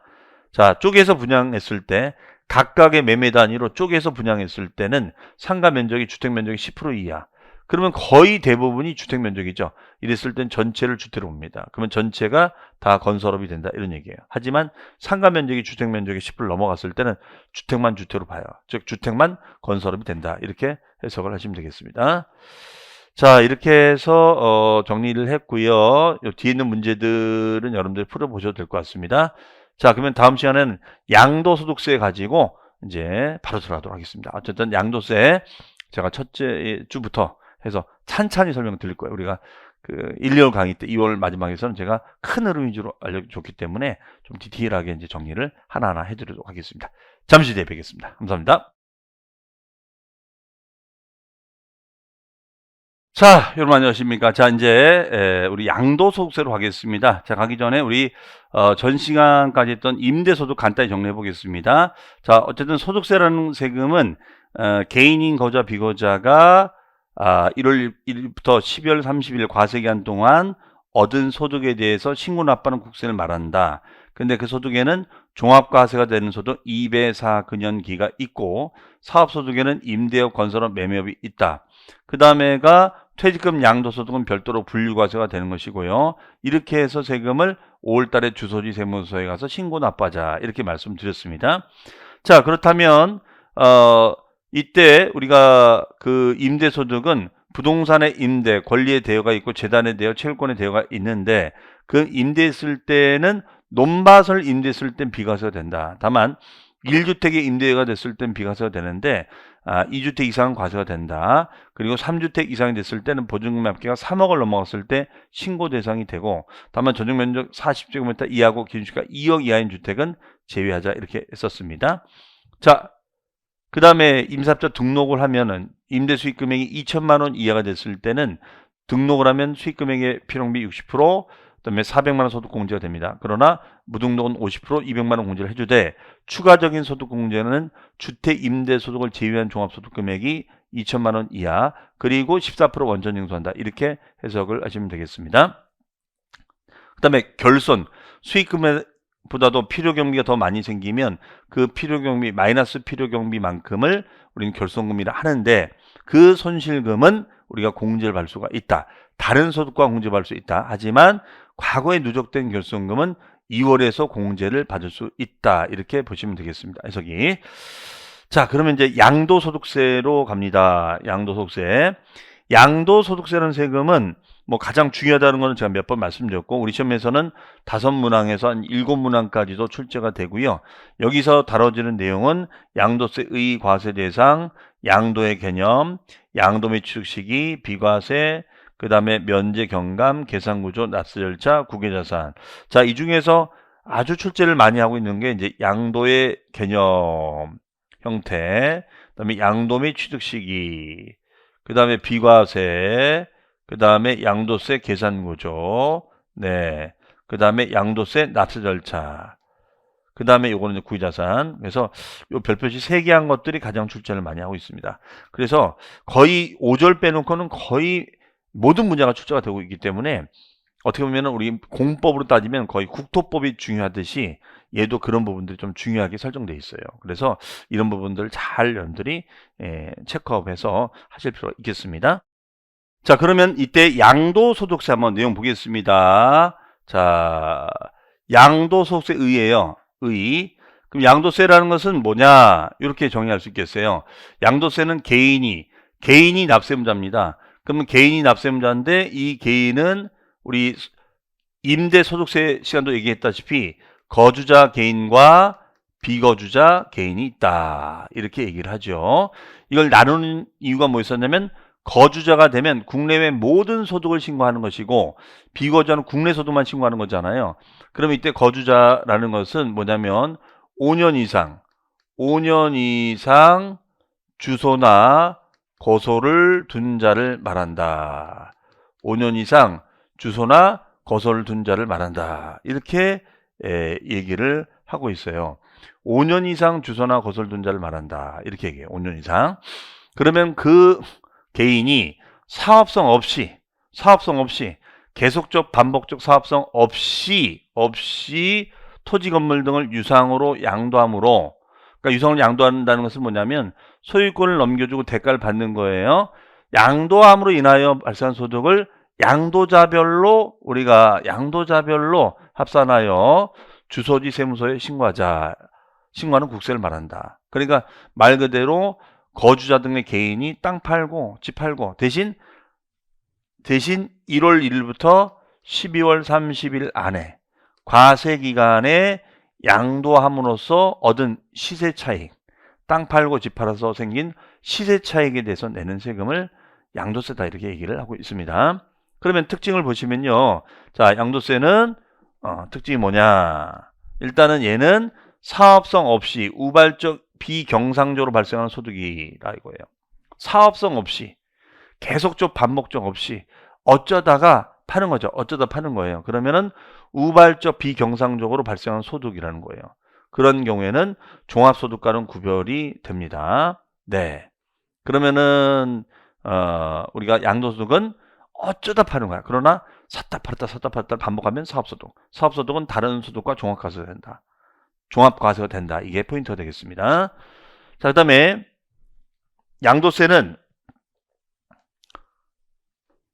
열거주의 방식을 채택하고 있다. 이따 보겠지만 과세 대상이 부동산부터 기타 자산까지 열거돼 있어요. 요러한 자산을 양도했을 때만 납세무가 발생이 됩니다. 자, 그리고 개인 단위 과세 제도가 있습니다. 인별과세다. 이거는 제가 설명했었잖아요. 그렇죠? 그러면 남편도 부동산이 있고 부인도 부동산이 있다. 예를 들어서 남편은 땅, 부인은 아파트. 그러면 남편도 땅 팔고 부인은 아파트 팔았어요. 그러면 그로수 하느냐? 아니요. 인별로 과세한다 이거. 인별로. 그 다음에 양도소득은 분류과세가 됩니다. 분류과세. 반면 종합퇴직소득과 구분하여 과세가 됩니다. 양도소득은 다른 소득과 분류과세가 돼요. 하지만 종합퇴직소득과는 구분해서 과세가 됩니다. 그 다음에 일시적 우발적으로 부동산을 팔게 되면 얘는 양도세를 냅니다. 양도세는 분류과세예요. 하지만 계속적 반복적으로 판매가 되면은 얘는 사업이 돼요. 사업소득. 그래서 종합과세가 된다. 이렇게 얘기를 하고 있습니다. 그래서 임대업종이나 부동산업도 여기에 해당이 되고 있습니다. 그 다음에 양도소득세는 물납은 허용되지 않나 분할 납부는 허용이 돼요. 네, 요 중요한 특징이죠. 네. 양도세는 물납 기억하시죠? 네, 땅이나 건물 등의 부동산으로 납부하는 물납은 안 되지만 나누어 낼 수 있다는 거예요. 나누어 낼 수 있다. 그러면 나누어 낼 수 있는 거는 어떻게 되느냐? 얘는 양도세가 1,000만 원 초과. 얘는 1,000만 원 초과가 되면 2개월 이내 분할해서 납부할 수 있도록 허용하고 있습니다. 1,000만 원 초과되면 2개월 이내 분할 납부할 수 있다. 이렇게 얘기가 되고 있어요. 네. 그럼 여기 보시면은 자, 납세무자가 있습니다. 납세무자가 있고 그 다음에가 주소지 세무서가 있어요. 그래서 주소지 세무서에서 열거된 과세객체, 땅이나 건물 등을 넘기는 거죠. 그러면 이걸 신고 납부하는 겁니다. 다만 사실상 양도해야지만 된다. 사실상 양도라는 것은 등기 등록에 관계없이 실제로 넘어가면 된다 이거예요. 등기 등록에 관계없이 실제로 넘기는 걸 말한다. 등기 등록에 관계없이 실제로 양도하는 것을 말합니다. 네, 요거예요. 그러면 주소지 세무서에 가서 신고하고 납부하자 이거예요. 그러면은 얘는 인세다. 인별과세하고 분류과세다. 자, 그다음에 사실주의다. 자, 이런 계약상 양도 계약서로 따지는 것이 아니라 실제로 돈을 주고 받았느냐, 팔았느냐 이런 사실관계를 분석을 해서 따지겠다는 거죠. 이런 개념을 우리는 실질과세. 그래서 우리가 매도인이 내는 양도세도 매수인이 내는 취득세도 다 실질과세로 합니다. 실질과세. 네. 자, 그 부분 나중에 또 말씀드리고요. 그러면 어떤 걸 팔아야 되느냐? 과세 대상이 있겠죠. 이 과세 대상 파악하는 거 굉장히 중요하다라고 볼 수 있겠는데요. 일단은 이 부분에 대해서는 우리 교재 328페이지 아마 제가 328페이지에 더 자세히 설명되어 있기 때문에 328페이지 내용을 한번 볼게요. 328페이지 가볼게요. 328페이지. 자, 여기 있습니다. 아마 여기 여러분 체크되어 있을 겁니다. 별표시 2개. 해놓으시고 체크돼 있으면은 놔두시고요. 그러면 양도소득세는 우리 지방세 시간을 배웠던 취득세처럼 열거돼 있어요. 요런 걸 양도한 것만 과세하겠다. 요렇게 양도한 것만 과세하겠다. 이런 얘기예요. 그래서 열거주의로 돼 있습니다. 열거주의. 그러면 열거된 부동산은 뭐가 있느냐? 일단은 토지 건물 당연히 들어갑니다. 토지 건물. 뭐 땅 팔고 집 팔고 상가 팔면 양도세 내라. 이거 모를 분들 없을 거예요. 그런데 2번 부동산에 관한 권리. 요게 좀 중요하죠. 부동산에 관한 권리도 양도할 수 있어요. 그럼 부동산에 관한 권리라는 것은 부동산 사용 수익에 관한 권리가 있다. 그럼 여기에는 지상권, 전세권이 있고, 자, 지상권 양도할 수 있고 전세권 양도할 수 있는데 부동산 임차권도 들어가요. 자, 여러분들 이제는 좀 여러분들 민법 좀 공부하셨을 테니까 대부분 답할 수 있을 것 같아요. 여러분들 부동산 임차권은 채권이었습니까? 물권이었습니까? 채권이었죠. 근데 채권이었는데 이 채권에다가 등기라는 의사표시를 해주면 뭘로 바뀌어요? 그렇죠. 물권처럼 바뀌는 거죠. 이런 개념을 뭐라고 배웠냐면 물권화라고 해서 물권화. 물권화, 물권처럼 동질화된다. 물권처럼 팔릴 수 있다. 이런 얘기예요. 그래서 얘는 등기된 이런 단어 붙습니다. 등기된, 얘는 등기된. 등기된 임차권이다. 이 단어가 붙어요. 등기된. 그러니까 등기자 빠지면 안 된다는 거예요. 그 다음에 부동산을 취득할 수 있는 권리가 있는데 여기는 아파트 당첨권, 토지 상환채권, 주택 상환채권이 있습니다. 그러면은 채권을 발행해 주면은 땅으로 받거나 채권을 발행해 주면 주택으로 받는 거예요. 이것을 우리는 토지 상환채권, 주택 상환채권이라고 얘기합니다. 자, 이렇게 보시면 되겠어요. 다만 다음의 경우에는 과세 대상에서 제외해요. 즉 지역권, 지역권은 단독으로 양도할 수 없습니다. 지상권 양도할 수 있고 전세권 양도할 수 있는데 지역권은 단독으로 양도할 수 없어요. 그 다음에 미등기 임차권, 등기가 되어 있어야 되는데 안 돼 있잖아요. 저작권, 점포 임차권 등. 그다음에 영업권만 단독으로 양도하는 거. 자, 이건 이따 보기로 하고요. 그 다음에요. 기타 자산. 이거 외우셔야 돼요. 기타 자산. 기타 자산. 이거는 제가 어떻게 외우자라고 했었냐면 이렇게 외우시면 돼요. 회중의 비싸네. 회중의 비싸네를 뭐라고 할까요? 회중의 비싸네. 자, 바로 특회라고 합니다. 특회. 특회. 특회. 그러면 특회를 먹으면 어떨까요? 0 맛있어요. 0. 0. 그러면 이 특회는 누구랑 먹어야 되느냐? 박씨, 이씨, 김씨, 이씨랑 먹어야 돼. 이씨, 이씨. 그러면 특은 특정 주식. 회는 회원권, 영업권이 있고 이는 이축권이 있습니다. 자, 특혜를 먹으면 어때요? 0 맛있어. 그럼 얘는 박씨, 이씨, 김씨 누구랑 먹어야 돼? 이씨. 그렇죠? 자, 그러면은 얘 같은 경우에는 어떻게 되느냐? 특정 주식, 부동산 과다 보유 범위의 주식, 그 다음에 영업권, 회원권이 있습니다. 그래서 특혜 0이 되는 거예요. 대신 얘는 이씨랑 먹어야 돼. 이축권. 그러면 특정 주식, 부동산 과다 보유 범위의 주식. 자, 요거는 뭐냐면 거의 부동산 가지고 먹고 사는 회사예요. 이 회사는 뭐 레저, 골프장, 스키장 이런 걸로 거의 먹고 살고 있는 회사의 주식을 우리는 특정 주식이라고 합니다. 그 다음에 부동산 과다 보유 범위의 주식도 있고요. 그 다음에 영업권은 뭐냐면 영업권은 권리금하고 비슷해요. 권리금. 권리금과 비슷한 개념을 영업권이라고 그래요. 그러면 얘는 사업용 자산과 함께라는 단어가 꼭 들어가야 돼요. 그러면 만약에 이런 건물이 이렇게 있으면은 이 건물에 권리금이 껴 있는 거야. 권리금이 껴 있어요. 그러면 상가 권리금이 껴 있죠. 상가에 권리금이 껴 있다. 이런 얘기가 되겠습니다. 그러면 상가 권리금이 껴 있어요. 상가. 그러면 분양받은 상가하고 권리금이 껴 있으면 요거를 넘기라 이거죠. 그러면 양도세를 신고해라 이거예요. 양도세를 신고해라 이거예요. 네. 상가하고 권리금이 껴 있으면 이걸 양도세를 신고해라 이런 얘기 되겠습니다. 그 다음에 회원권이라는 것은 골프, 콘도 등의 회원권을 말하고 그 다음에 이축권이라는 것은 개발제한구역 내에서 옮길 수 있는 권리를 이축권이라고 그래요. 개발제한구역 내에서 옮길 수 있는 권리를 이축권이라고 합니다. 그래서 얘는 함께라는 단어가 들어가야 돼요. 함께 옮길 수 있는 권리를 말합니다. 자, 이렇게 얘기를 해요. 그 다음에 이제 유관증권은 주식을 말합니다. 그래서 비상장법인의 주식, 주권상장법인의 주식, 이게 나옵니다. 대신 주권상장법인의 주식은 대주주가 양도를 했을 땐 과세가 됩니다. 그러면은 얘는 뭐냐면 이런 얘기죠. 주권 상장법인의 주식, 상장법인의 주식은 뭐 예를 들어서 리츠 같은 거, 여러분들 그 결혼식이나 리츠 배우시죠? 그래서 우리가 영업인가를 받아서 주식시장 돈을 끌어모아서 개발행위를 하는 거예요. 그렇죠? 이걸 말합니다.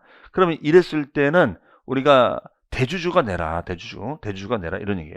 네, 저기 그러면 리츠 주식에 투자한 대주주가 뭐 배당도 받을 수 있지만 그럼 배당 소득세 내고 그 주식을 전매했을 때는 양도세도 내도록 되어 있습니다. 그 정도 하나 기억하시면 되겠습니다.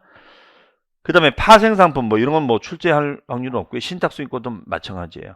그래서 신탁 믿고 맡기는 거죠. 그래서 신탁해서 맡겼는데 그 신탁에서 이익을 발생시켰을 때 그 권리를 넘길 수도 있다. 이거는 참고로 알아두시면 되겠습니다. 자, 그러면 우리 한번 문제 풀어볼까요? 26회 때 문제인데요. 소득세법상 거주자의 양도소득세 과세 대상이 아닌 것은 이라고 되어 있어요. 아닌 것은. 그러면 1번에 지상권 양도할 수 있습니다.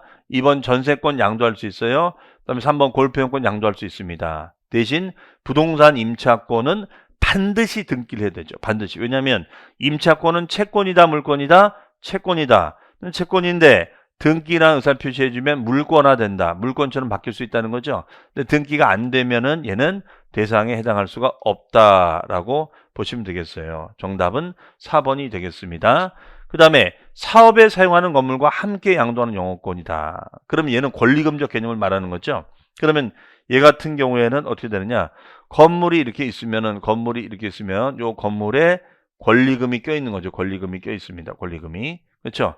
그러면 이때는 부동산과 권리금이 껴 있다면 요것도 다 신고 대상이 된다. 이러한 얘기가 되겠습니다. 해석이요. 네.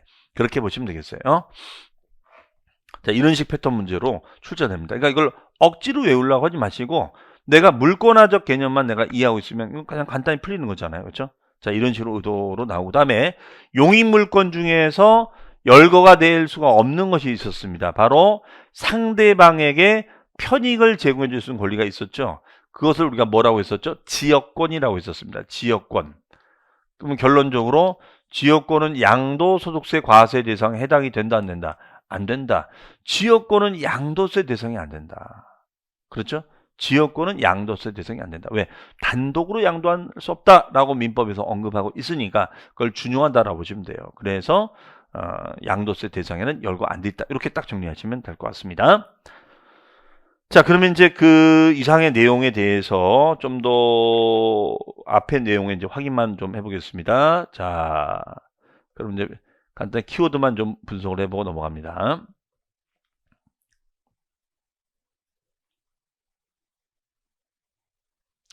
이제 이 내용들은 여러분들 다 읽어보셔야 돼요. 네. 그러면 토지 건물은 제가 할 얘기가 없고요. 이제 이런 얘기잖아요. 여기 보시면은. 바로 우리가 건물의 용도는 실질과세 원칙이다. 그래서 만약에 얘가 설사 무허가일지라도 위법적 불법 건축물, 그렇죠?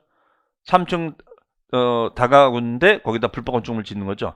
그러면 공부상 등재를 못해요. 그랬을지라도 얘는 팔면 이 값까지 쳐서 대금을 받으면 과세의 대상이 된다. 이런 개념을 실질과세라고 하는 겁니다. 즉 실질과세는 이렇게 형식이 중요한 것이 아니다. 공부 형식 다 필요 없고 실질적으로 돈 받았냐 안 받았냐 이걸 따지겠다는 거예요. 그 다음에 부동산에 관한 권리 됐고요. 그 다음에가 지상권 요 뭐 기본적인 개념도 다 읽어보셨을 거니까 민법에서 배운 거니까 용익물권이다 알겠고, 자, 그 다음에 요거 등기된 임차권은 뭐예요? 등기된 것에 하나여 과세가 된다. 왜? 그래야지 물권화 되는 것이니까 이렇게 말씀을 드렸습니다. 그 다음에 부동산을 취득할 수 있는 권리가 있는데 여기에는 아파트 당첨권, 토지 상환채권, 주택 상환채권이 있다라고 되어 있습니다. 그러면은 채권을 발행해서 토지로 상환받거나 채권을 발행해서 주택으로 상환받는 것을 말한다. 그 다음에 기타 자산은 사업에 사용하는 자산과 함께 양도하는 영업권, 권리금을 말하죠. 그래서 부동산과 거기에 끈 권리금을 양도하는 것을 말한다. 이렇게 되어 있습니다. 근데 함께자가 빠지면 안 된다는 거 이해하시면 되겠고요. 그 다음에요. 영업권은 함께 양도하는 영업권은 우리가 양도소득이 되지만 별도로 분리가 돼서 양도가 됐을 때 권리금. 그러니까 실제로 이 건물은 분양받은 상가에다가 내가 가게를 해요. 그럼 가게 시설 권리금이 있겠죠. 장사 잘 된다면. 그럼 이건 통으로 넘기면 이건 양도세인데 가게는 내 게가 아니야. 그냥 가게만 넘기는 거야. 쉽게 얘기해서. 그렇죠? 그러면 그 가게 시설 권리금을 받겠다. 얘는 양도세가 아니라 기타 소득. 기타 소득이 된다는 뜻은 뭐냐면 얘는 다른 소득과 다른 타 소득과 종합해서 과세하겠습니다. 다른 타 소득과 종합해서 과세하겠습니다. 이런 뜻이 되겠어요. 해석이요. 네, 이것을 기타 소득 이렇게 보시면 되겠습니다. 자, 그 다음에 이용권 회원권, 골프 콘도 회원권을 말합니다. 네, 됐고요. 그 다음에 특정 법인의 주식, 여기 보시면은 자산 요건이 나와 있죠. 자산 요건이 나와 있는데 요 요건이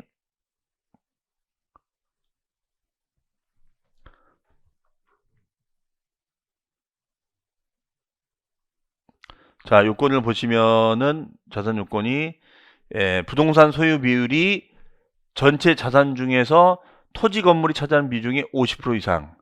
그 다음에 과점주주는 주식의 점유율이 높은 거죠. 그래서 주주 1인과의 주식의 합이 50%를 초과하는 거. 그 다음에 양도 비율이 소급해서 3년 동안에 50% 이상을 양도하는 거. 그럼 여기다 이제 씁니다. 50, 50, 50. 이 조건, 50, 50, 50 조건이 됐을 때. 즉, 부동산 비중이 전체 50% 이상을 차지하고 주식 점유 비율이 50%를 초과하고 초과하는 과점주가 되고 3년 이내에 통상 50%를 양도하면 이거는 부동산 양도로 해석하겠다는 거예요. 자, 이해하시겠죠? 그 다음에 특수업종을 우리가 영위하는 법인의 주식. 자, 이 부분은 전체 자산 중에서 토지 건물 등의 자산이 80% 이상을 차지해요. 그리고 얘는 그러니까 거의 뭐 모든 게 다 부동산이죠. 레저, 골프장. 그리고 얘는 단 한 주만 팔아도 양도세를 받겠다. 이렇게 해석을 하고 있습니다. 그래서 특정 법인의 주식, 특수업종 영위 법인의 주식이 나옵니다. 그래서 얘는 50, 50, 50. 그다음에 특수업종은 80, 1, 1. 한 주만 팔아도 내라. 그래서 골프장, 스키장, 휴양 콘도미니엄, 전문 휴양시설의 경영, 요것도 우리가 따진다는 것이죠. 이렇게 보시면 되겠어요. 자, 이주권이라는 것은 개발 제한 구역 내에서 옮길 수 있는 권리를 이주권이라 한다라고 했었죠. 그래서 부동산 함께 양도하는 요 이축할 수 있는 권리도 양도세 대상에 들어간다는 거. 예. 그래서 함께자가 꼭 붙어야 된다는 거 기억을 해 두시고요. 다만 해당 이주권 가액을 별도로 평가해서 구분 신고했을 때는 양도세 신고 대상이 아니라 기타 소득이다. 무슨 소득? 기타 소득이다. 기타 소득으로 과세한다. 이렇게 이해를 하시면 되겠습니다.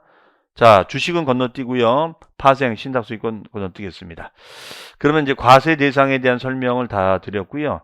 자, 다음 시간에 이제 양도의 개념부터 해서 우리가 이제 출발할 텐데 이 부분은 우리가 설명할 부분들이 좀 많이 있어요. 그래서 이거는 제가 다음 시간에 설명하도록 하겠습니다.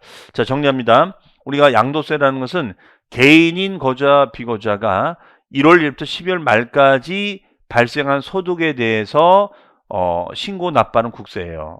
다만 얘는 다른 소득이 생겨도 그 다른 소득과 합산해서 신고하지 않고 별도로 분류해서 과세하겠다. 꼭 기억하시고요.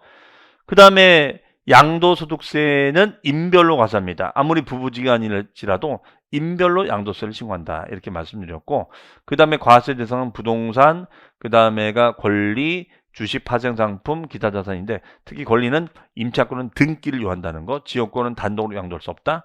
그 다음에 기타 자산은 종류가 뭐가 있다고? 회중에 비싼 무슨에 특회. 먹으면 어때요? 영 맛있어. 누구랑 먹어야 돼? 이씨. 그러면 특은 뭐예요? 특정 주식.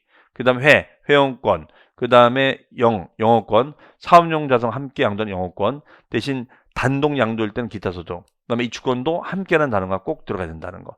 별개의 감정평가가 돼버리면 양도소득세 대상이 아니라는 거 기억을 잘 해두시기 바랍니다. 자, 이렇게 해서 우리 3월 첫째 주 이렇게 정리해봤고요. 어쨌든 1, 2월 달에 어찌어찌해서 공부를 많이 못하신 분들도 아직 충분히 시간이 있습니다. 차근차근 해나가면 가능합니다. 잘 따라와 주시고요. 하여튼 매일매일 올려드린 밴드도 활동 열심히 부탁드리고 응원 열심히 좀 해주시기 바랍니다. 아셨죠? 네. 자, 그럼 여기서 마치겠습니다. 한 주간 잘 보내시기 바랍니다. 감사합니다.